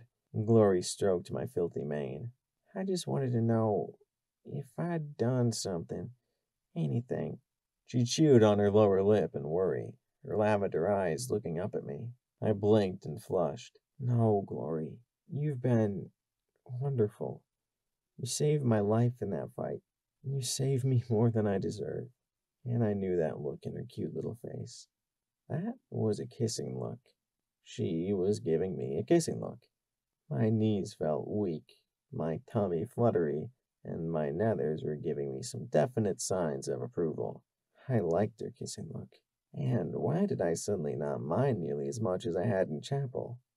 I had to admit she might not be very good at kissing, but she felt very, very nice. It was different from just a kiss, though. I'd kissed plenty of mares and a couple of bucks, and only once did I do it beyond foreplay. Only once did it mean something special. As our lips met, I couldn't stop myself from smiling. Blackjack? Glory purred softly once our lips parted. Her eyes closed. Yeah, I murmured, my head spinning. I'd never kissed like that before. You need a shower, Glory said softly, and clean your room. When she'd told me I needed a shower, I hadn't anticipated company. The showers weren't exactly the sort of place two mares could get frisky. You never knew when a filly might stroll in. Somehow, though, we had the entire bathroom to ourselves for once. Hot water, glorious and wondrous hot water cascaded down on both of us as Glory calmly washed the grease and gunk from my mane and scrubbed the yellow stain out of my hide. Soap, simple soap, was a luxury I'd never appreciated before as she scrubbed every inch. I'd never been washed like this before. I doubted that Glory had either. And then, when her washings went to my back quarter, suddenly I couldn't care less about hot water or soap or anything else at all. After everything I'd been through, this simple contact and bliss sent my hooves tingling and my eyes rolling in absolute joy. It was as if I were finally getting a reward for doing something good. The only thing better was getting to return the favor. So, where do you learn that? I asked with a grin.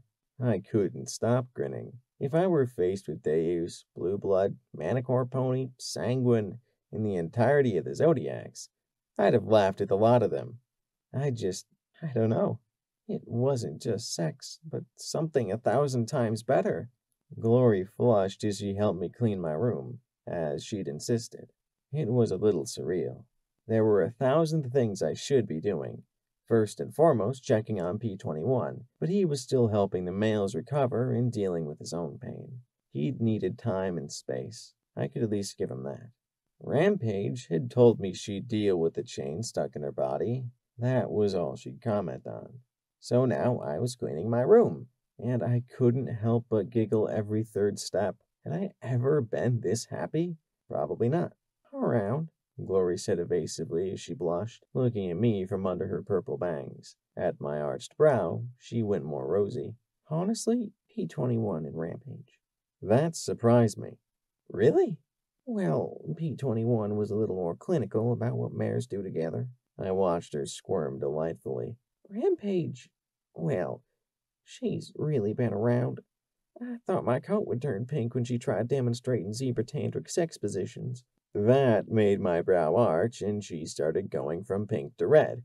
Well, she did. I decided teasing was not called for just now and heaped up all my dirty clothes in a canvas sack while Glory made the bed. So, have you always been interested in mares, or am I just really lucky? Both, Glory offered as she tapped her hooves together. Dusky is very much, and I didn't want to be like her, so I just didn't have intimate relationships. I just figured I had too much studying and other work to do to worry about it. You finally got me to act on it. You have terrible taste. I'm probably the last mare you should have done that with. I can introduce you to Midnight, though, I said with a crooked little smile. Don't do that, she told me softly. Huh? I done something? Don't tear yourself down like that, even if you're joking. I'm glad I was finally able to do that with you. I don't want to do it with any pony else. Great. Now I was pretty sure I was blushing. I tossed the bags full of dirty laundry by the door, looking at the shockingly clean room. Wow. If Mom knew it'd take 3 weeks in the wasteland to get me to clean my room, she'd have thrown me out of the stable years ago. Mom. Suddenly, all the happy feelings started to slide away as I sat on the floor beside the bed. Do you want to talk about it? Glory asked as she reached out to stroke my cheek. I couldn't help it. I closed my eyes and leaned into her caress even as I felt tears run down my face. I don't know. I don't know how to feel right now. I'm sad she's gone. I'm mad she was killed. I don't feel much satisfaction from killing the Overmare or Daisy. It's just, I don't know. I finished lamely. I was so excited to think I'd finally get to see her again, tell her everything I've learned, show her that it really was the security mare she wanted me to be. But I can't. There's just so much that we'll never get to talk about now. I sighed as I sat up a little more and hugged Glory closer to me. I don't know if she knew that I loved her before I left. Now I never will. She knew, Glory replied with a smile. You're not exactly the best at hiding your emotions. I feigned indignance. I'll have you know I'm one sneaky lying pony when I want to be. Her wings stroked my horn. Oh, sweet Celestia, she could do that all night and day if she wanted to. But when you don't want to be, you're pretty obvious, Blackjack. I have to admit, things are looking up. I had an honest-to-goodness mare friend and an inkling of why Midnight never said yes to me. The males were free, well, sort of. Breeding rotations were suspended, and as soon as Rivets and I could get something concrete down, they'd be abolished. The males, starved to the point they could barely walk, were being treated by the very medical staff that had tormented them their whole lives. They flinched when I tried talking to them, and for the most part they just ate their algae slushies and tried to recover as well as they could. That left P21. Hey, I said as I found him in medical, calming 3 colts who were still not convinced the mares weren't going to kill them all. He flinched at my voice and looked back at me with wary eyes. He was trying to coax them into eating real food, but they weren't convinced his apples and carrots weren't some bizarre poisons from the outside. Hi, he replied. You look good, he said with the ghost of a smile. So, did Glory finally pounce you? I flushed but smiled back. Yeah, she told me you helped with that? I asked, glaring at the medical ponies with my shooty look. At least, I hoped it was my shooty look. I really needed to remember to try it out in the mirror.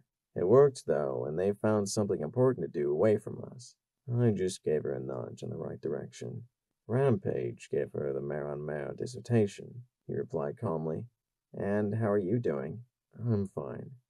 Sore, but fine, he said matter-of-factly, looking at me with that stoic little smile. I reached out a hoof to brush his mane out of his eyes, and he jerked away. Our eyes met, and he looked away. Maybe not 100% fine. You'll talk to me if you need it? I asked, and he nodded. That was the best I could hope for. I looked at the apple core, introducing them to wasteland cuisine. Just trying to get them off recycled food, he said with a sigh. I knew he grew up on the stuff, but eating food recycled from waste is just gross. I don't care what kind of magical filtration system you're using. I stuck my tongue out as well. I would never again stray from my 2-century-old delicacies. Then his voice dropped as he spoke the question we were all dreading. Also, what if some infected bodies got in there? I shivered at the thought. I told Rivets at midnight they had to be dragged outside. She assured me the system can handle a body put into it, but I don't know. I sighed, rubbing my temples with my hooves. Reality was pissing on my good day. At least that was a sign this wasn't all a great dream. If they don't have the recycled food, then what are we supposed to feed these 100 ponies? They've eaten all the stores already. I know, P21 said with a sigh. He looked around medical. I don't think the threat is real to them. Raiders, diseases. All every pony can think about is not thinking about it. Going back to the status quo. He sat down beside me. P4 and U9 were asking me when they were supposed to go back to their breeding queue. They just can't understand they don't have to do it anymore. The frustration showed clear on his face. And U13 is actually trying to convince the other colts that the breeding queue is preferable. He actually liked it. He looked so upset by that I thought he might cry. Or blow some pony up. He's been conditioned to. It's not his fault. But I knew there were mares who had been cheated out of their reproductive chance and were not happy about it. I looked at the medical ponies on the far side of the room, watching us with poorly concealed resentment. I don't know. They're glad the killing stopped, but it's almost like they hate us for staying here. He frowned at them. I'd be happy to introduce them to persuasion. Don't do that, because a lot of the mares had guns now. Guns out of security and guns from the raiders' stores. And they weren't giving them up. It isn't how it's supposed to be, is it, Blackjack? He asked me softly as he looked at the colts walking back to their dingy quarters. We won. It's supposed to be better, right?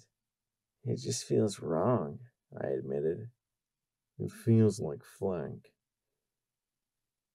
So, program routing log for EC1101? Midnight asked as she handled the Delta Pip-Buck with some admiration. She'd marveled as the broadcaster made contact with the mainframe without needing a single connection. This is amazing. She scrolled through the options as she looked at the cool blue screen. You can actually access terminals at range with this. Fully StealthBot compatible? Huge radio sensitivity. A major step over the 3000 model. I sat back, fiddling with Marmalade's Pip-Buck as Midnight worked. Clearly, the last few weeks had been tough on her. But now it really showed in her puffy eyes and ragged look. Fully what compatible? She looked at me with an annoyed frown. StealthBuck. One-shot invisibility spells you can trigger with your Pip-Buck, she explained as she searched for the routing data, then noticed my stunned look. What? It's in the Pip-Buck maintenance guide, page 141. I mean, I've never seen one before, but they were supposed to make you undetectable. Invisibility spells? I thought of Brimstone's Fall, Flank, Blue Blood Manor, even the Sand Dog's Lair. Fuck you, Hoofington. Why couldn't you send a couple of those my way, huh? I scrolled through my inventory system, looking at the myriad of different kinds of ammo, the guns I'd salvaged, the brass casings I hauled around, and dozens of pieces of assorted crap I hope to turn into bottle caps in the future. And, right there, right near the bottom of the list, StealthBuck. ×2. I gritted my teeth to suppress a scream. Have I mentioned I am not a smart pony? Not at all. I wondered if I had some kind of magic you-win device hidden somewhere in my bags that I just didn't know about yet. I heard the shuffling of cards in my mind as she accessed the data. So, where was this program trying to go, Midnight? Shut up a second and I'll tell you, she snapped, then frowned. Sorry. Tired. She looked at the terminal. I can tell you where it's been. Every ministry hub in Camelot, Stable Tech HQ in Philadelphia, some place called Maripony, the MAS and MOM hubs in Manhattan, Helping Hoof Clinic, half of the MAS EBS network, Stables 1 through 7, 9, 14 and 15, 18, 24, 29, 45, 60, 73, 78, and 99. And its next destination was MAS EBS Broadcast Tower 14. My navigation tool brought up an icon almost due southeast. I looked at a list on the terminal. Twilight Sparkle. Location unknown. Search timeout. Denied. Applejack. Stable 2. Blocked by Stable 2 special protocols. Denied. Rainbow Dash. Location unknown. Search timeout. Denied. Fluttershy. Location unknown. Search timeout. Denied. Rarity. MOP Hub. Canterlot. Deceased. Denied. Pinkie Pie. MOM Hub. Manhattan. Deceased. Denied. General Stonehide. Canterlot Command Center. Deceased. Denied. General Borealis. Location unknown. Search timeout. Pending. General Shimmerstar. Hoofington Command Center. Primary check in progress. Pending. Chief Justice Fairheart. Fluttershy Medical Center. Primary check uninitiated. Pending. Director of OIA. Horse. Rob Bronco HQ. Hoofington. Primary check uninitiated. Pending. Descendant Protocol. NA. Error. Error. Now I frowned. It had found Applejack's location, so why had it moved on? What were Stable 2 special protocols? And why was General Borealis' search timeout marked pending while the others were denied? I really didn't know anything about programs, did I? She smiled a crooked, tired little smile. So, now that you have the data, when are you leaving? I simply looked at her in shock. We'd saved them from a mad overmare just yesterday, and today they were trying to shove us right out the door? Disappointment welled up inside me as a shiver went up my mane. Why? Do you want us to go? The black unicorn sighed and rubbed her temples. I don't know, she said as she looked tiredly at me. I just want things to go back to normal where all I had to worry about was pit-bugs. Join the club, I said with a little grin, but she didn't return it. I'm sure with a little time you'll get used to the wasteland. I know you and Rivets will love all the scrap and parts in Megamart, and there's a church dedicated to the goddesses in chapel. Even Flank wouldn't be a bad place to visit as long as... Blackjack, don't you get it? She cried out as she whirled on me. I don't want to see Megamart, chapel, Flank, or whatever.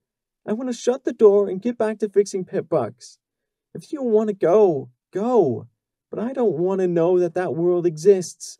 I want to close the door and never let it open again. She looked at me a moment before her ears drooped and she collapsed, sniffing. I'm sorry. So many friends are gone. I think I'm going to see Pirouette in the cafeteria, but she's gone. And I think about Sparkler eating, and I just want to forget. I don't want to think about it, Blackjack. None of us do. I stared at her, feeling numb.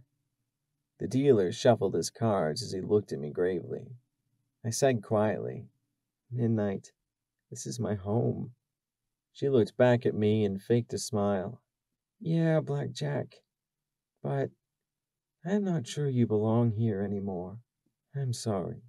And she dropped my pip-buck and rushed out before she could even remove marmalades. Don't start, I said sharply to the dealer. They just need time. A few weeks, and they'll be able to deal with the wasteland. And you. That's all. The dealer just looked at me like my mother, the cards sliding past each other. He just looked at me with that patient, sad expression. Just let me know when you're ready. P21 was right.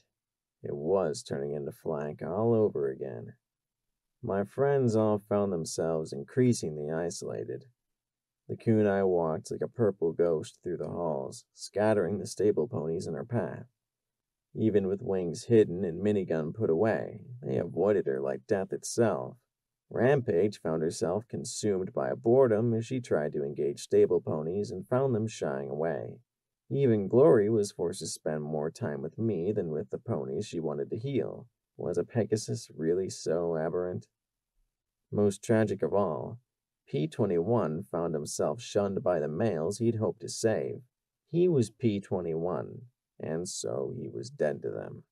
It wasn't that the ponies were entirely ungrateful.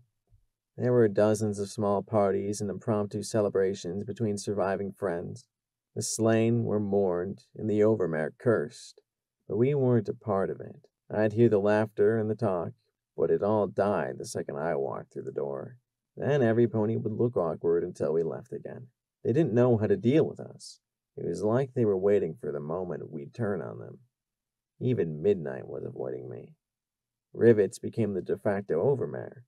I tried to spend every minute I could convincing her to send ponies to Megamart, Trade for things the stable needed. I even echoed Bottle Capsule, trade will save the wasteland speech.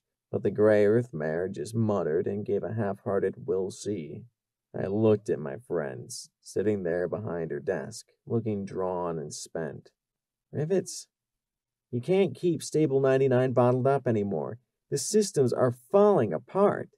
She rubbed her bloodshot eyes. You sound just like the Overmare. She slapped her hooves down on the desk. Do you think I don't know this stable, Blackjack?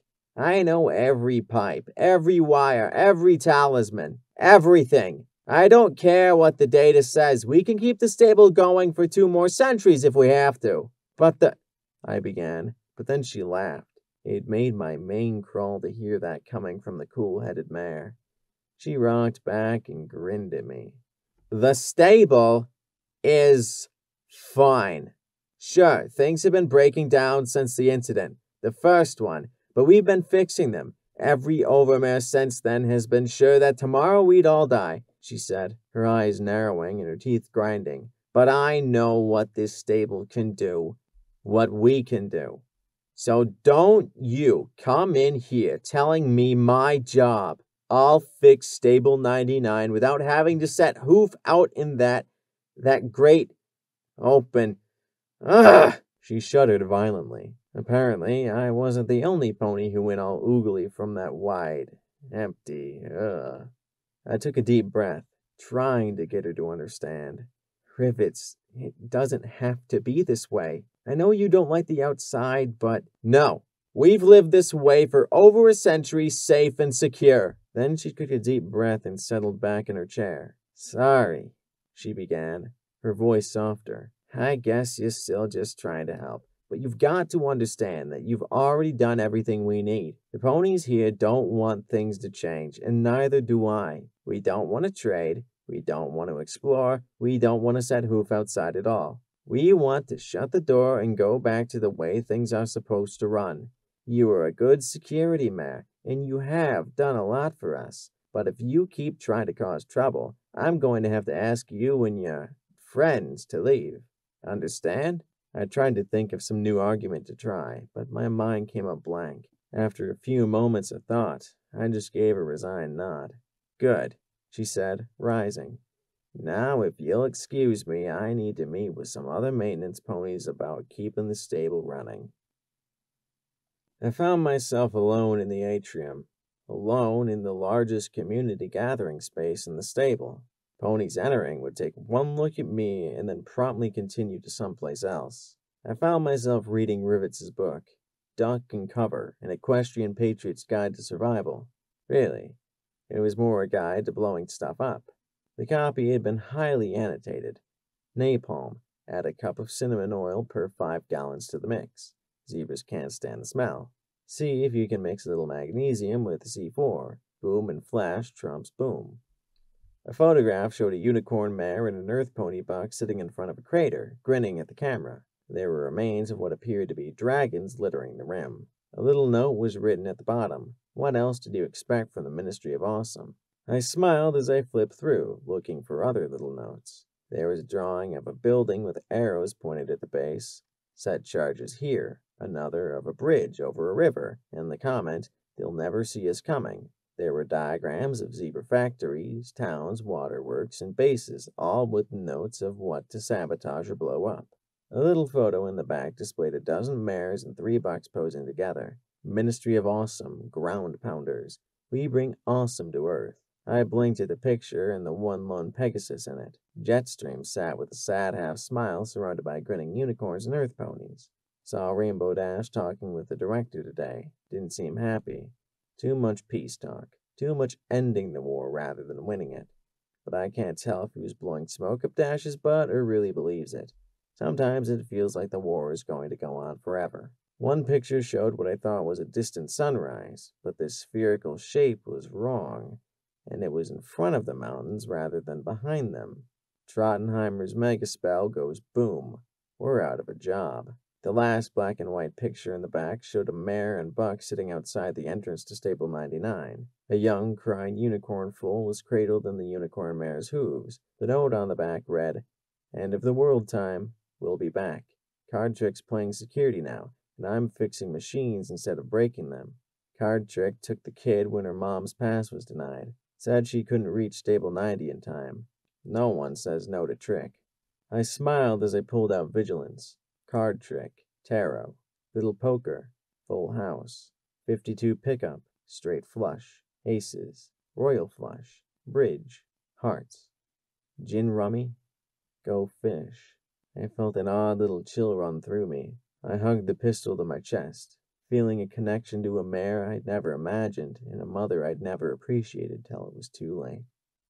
Only 2 days later, the only ponies that wanted to spend any time with me at all were my friends. Every eye looked at us with fear and suspicion.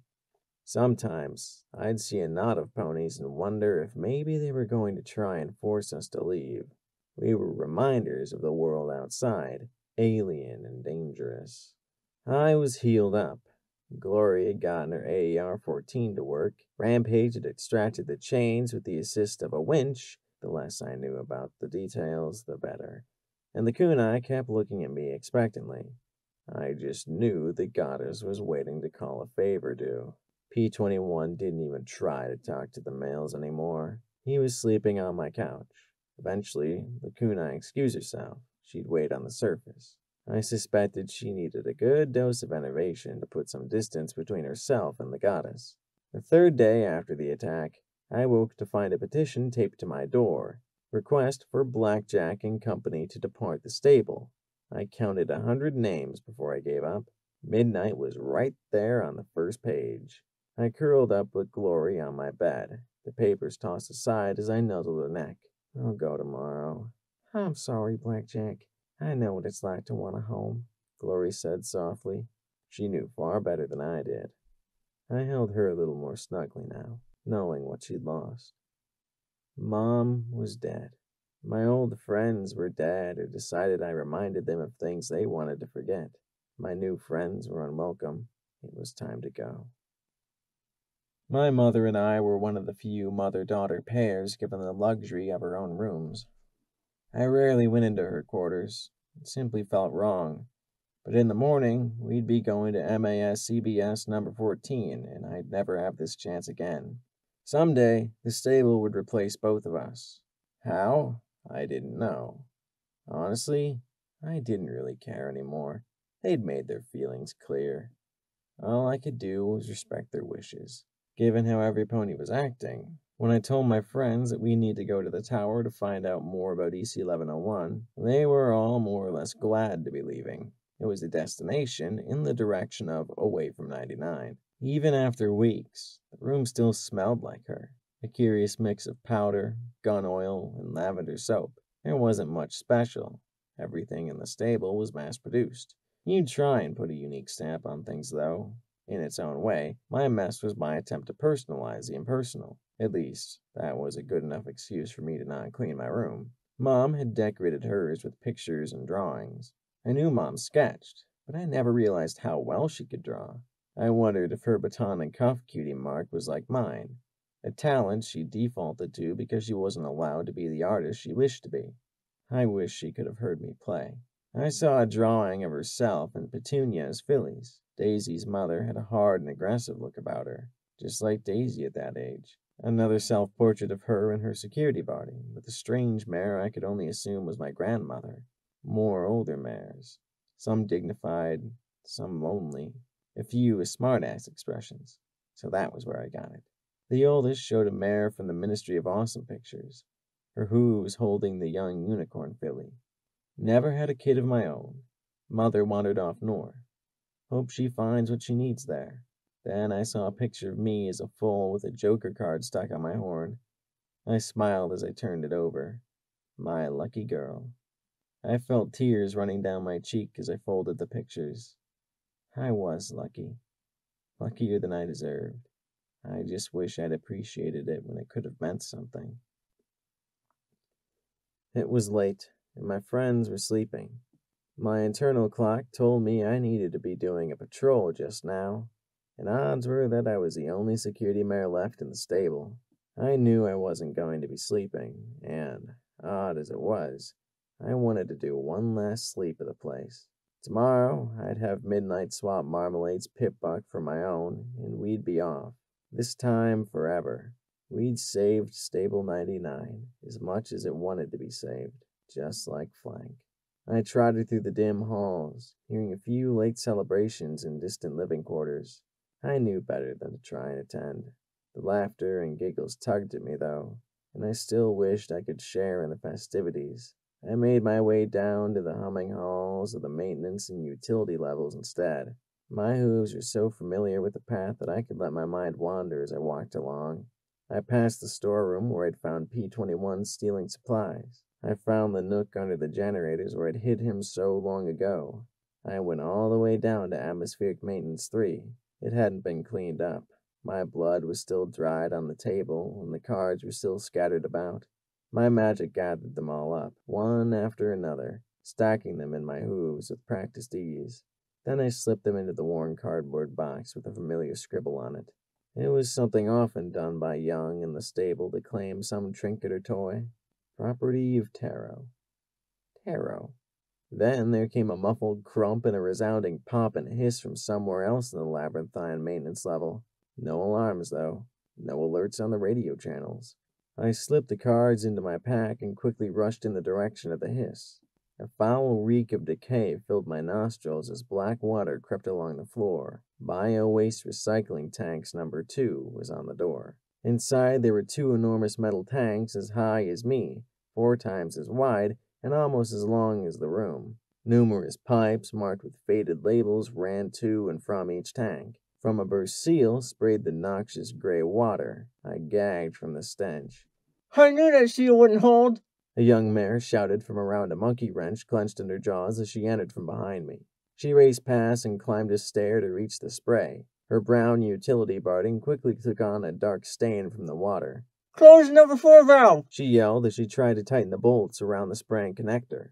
I looked around cluelessly till I saw her waving a hoof in the direction of some big wheels on the wall. One had a number 4 on the pipe above it. The wheel glowed as my magic turned it. The spray increased and the filly shrieked. Close the valve, not open it! I yelled my apologies in reverse direction. What? It wasn't like the damn thing was labeled. With the valve closed, the spray slowed to a trickle. I knew the system was overpressurized. I knew there was too much methane. But do they listen to me? No! She said as she wiped the gunk from her face. What happened? I asked, my body adjusting to the sweet and sour reek enough to avoid gagging. What usually happens when somebody tries to eat 10 times more than they should? It ran out of space to put stuff. Damn thing built up too much methane and burst a seal. Just like I told them it would, she said as she tugged and yanked in the wrench. Of course, it's not like the morning crew can deal with it. Oh no, best leave it to the new girl. That way, when the system's fucked in the ass, every pony will know who to blame. I couldn't help myself. What's your name? She shook her head firmly, flinging away some of the muck. Scotch tape. I blinked and then grinned. Your duct tapes, kid? Now that I looked at her with that in mind, I could see that she was indeed the filly from back before everything. It hadn't actually been that long, but she looked older now and much more confident. It seemed like she really had gotten the hang of it. You knew my mom? She seemed both impressed and a little nervous about that. I rubbed my nose and regretted it. Fortunately, the stench seemed to have paralyzed my sense of smell. Mostly. Yeah, I can kind of say that. If it wasn't for her, I'd have never gotten my chance to leave. She gave me a crooked sort of smile. Underneath the filthy overalls, she was a lot like her mom. Not beautiful or pretty, but cute with her light blue mane. Yeah? I can only imagine how awesome that would be. Oddly, I was both touched and inspired by her attitude. She was the first I'd come across that didn't treat the outside with suspicion. What can I do to help? I asked as I looked at the maze of pipes and arcane machinery. Going to have to vent the excess pressure, she said as she looked at the massive metal tank and wiped the foul film off her mouth. Okay, you want to explode or do you want to puke? What the hell kind of choice is that? I asked, wondering if I should run and get rivets. Not explode. Open the valve marked purge and say goodbye to your lunch, she said grimly as she pointed at a large, open-ended pipe at the base of the tank. She hopped down to one side, and I stood on the other. Together we struggled, and there was a pop and a hiss, and black foamy water began to spray out. The reek was so intense that I doubled over and gagged, puking into the sludge spraying out around our hooves. "Yeah, nothing like bio-waste and digestion talismans," she said as the flow continued for several minutes. Then she rapidly wrenched shut the valve. The flow cut off, the knee-deep fluid dropping as it spread out in a nasty tide of goo. The filly slogged through and turned on the vents to full blast. "Okay, now we probably won't blow up. Probably. Lots of methane coming from these digestion vats, though, and best not stand in it too long." She gave me an insolent grin. "Though, when this smell hits the living quarters, you know morning shift will finally be down here to do their damn jobs and not leave it up to the new girl." "You got a hell of a way to get help," I said, spitting out a chunk. She gave me a friendly grin back, the first I'd received in days. "Serves 'em right for dumping me down here while they have fun upstairs, and being bottom of the pile means they can't bust me any lower." Dark lumps appeared on the floor. The sludge slowly receded and my mane began to itch. Badly. "What is that?" I asked as I lifted one lump with my hooves and stared at a broken half of a skull. "Oh, no. No, no, no.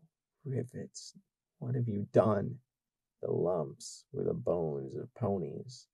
Dozens and dozens of recently killed ponies. The mare looked at what I held with a shiver of disgust. "Yeah, I guess they thought the recyclers would be up to it. I guess the old gray mare was a little pissed with that security what's-her-name told her to dump them outside.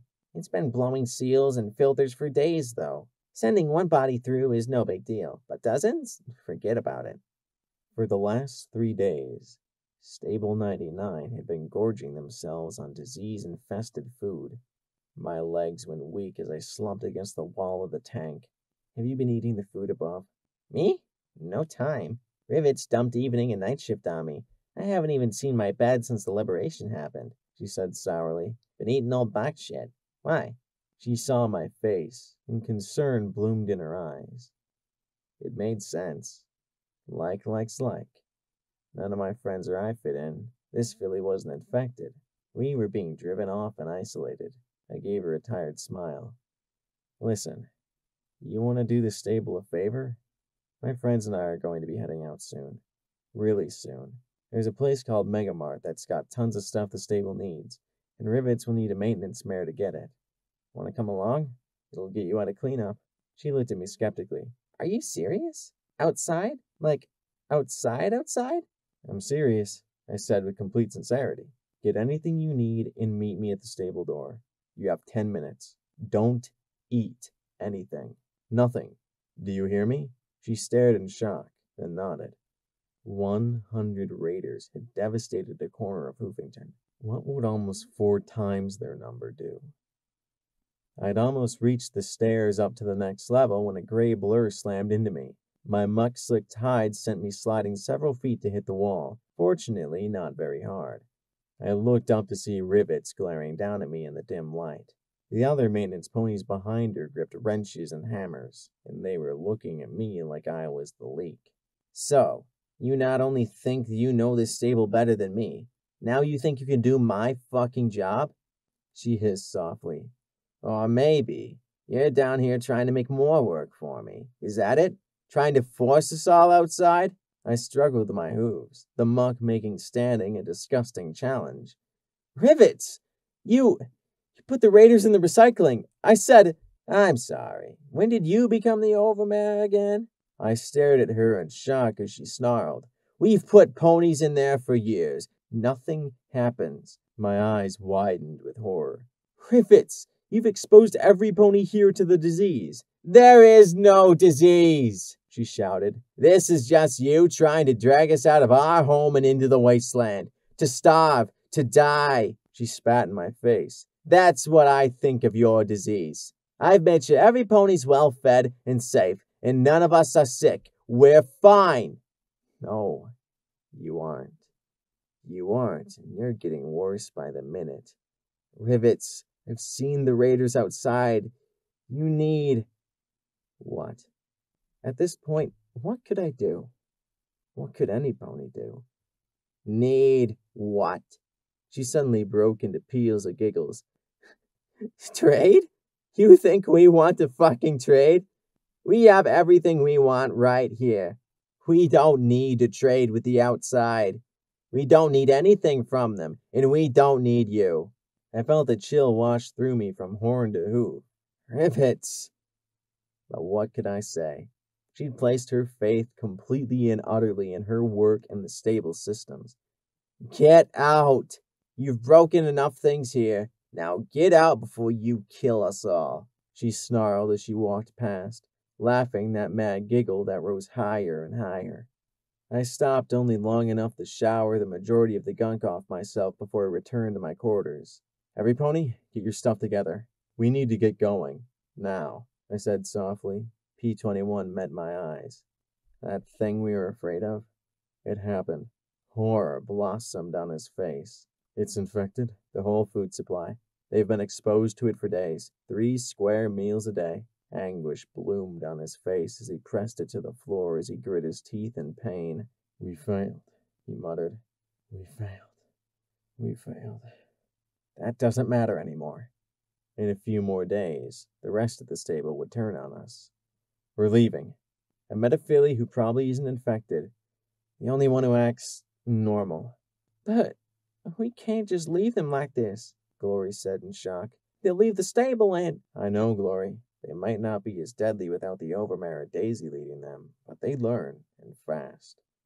I've been talking about guns at Megamart. I knew Rivets would eventually get the same idea. We're going to sabotage the stable door. The Overmare once disabled it. We can disable it for good. The others stared at me in horror. Glory said in a near whisper, Blackjack, it'll be like Stable 90. Eventually, they'd stop eating the chips and start eating meat. Each other. It's the only way to protect the wasteland from the stable, I said softly, appreciating the irony. Here I thought we'd have to do the opposite. Get your things. We're going. I doubt they'll stop us. We got our things and made our way up to the door. I was glad to see Scotch Tape had taken my warning so seriously she hadn't changed out of her stained coveralls. Something's wrong, isn't it? Rivets isn't even answering her intercom. Yeah, something. Everyone through. I'll disable the controls and jump through before it closes. I turned to P-21. Grenade? What? How else did they expect me to disable something? I opened the door, and together they stepped through. They'd meet Lacuna somewhere outside, I hoped. Then I hit it a second time and ran to the entrance as the door once again started to close. The dealer stood beside me with sadness in his eyes. You don't have to do this, Blackjack. Yes, I did. My glowing eyes met Glory's. I smiled. Her eyes went wide as I levitated the Delta Pip-Buck and threw it through the closing door along with my bags. The rest looked on in shock as Glory screamed my name. Then the door closed in my face, the dealer fading away with a sad sigh. I set the grenade and blew the controls. It wasn't enough. I wasn't sure if Rivets would be able to repair the damaged controls or not. I didn't know if centuries from now, some pony might open the stable and be infected with the Raider disease. And I knew there were dozens of foals who didn't deserve the slow and painful death of the murder, starvation, and horror that was to come. No pony deserved what they were about to get. Except me. There was only one way to save Stable 99. That came with a price I had to pay. I made my way up the secret passage to the Overmare's quarters and carefully locked the door. Then I accessed the terminal, still logged in from days before. Ventilation control. Activate all air talismans. Warning. Compromised air purification talisman detected. Do you wish to proceed? Y. N. Y. Security head concur with password. Blackjack. Maintenance head concur with password. Endurance. All air talismans activated. The vents began to blow, and within seconds I smelled it. It was a strange scent, like pineapple and pepper, and at once my eyes started to water. I heard yelling from the atrium below as I stepped in front of the window and looked out at the greenish-yellow haze that started to fill the room. Ponies started racing about. Their screams built higher and higher as they realized the very air of the stable was becoming toxic. The office being the highest room, I supposed I would be the last one to die. Fitting.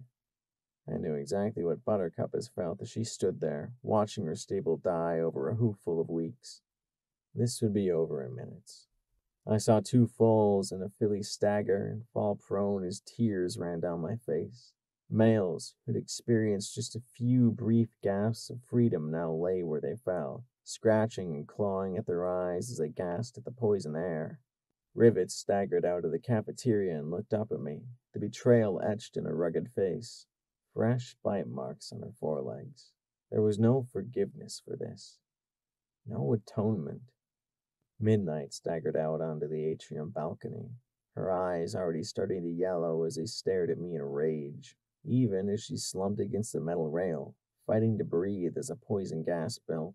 No pony would ever set foot in stable 99 again. A minute more and it'd be over.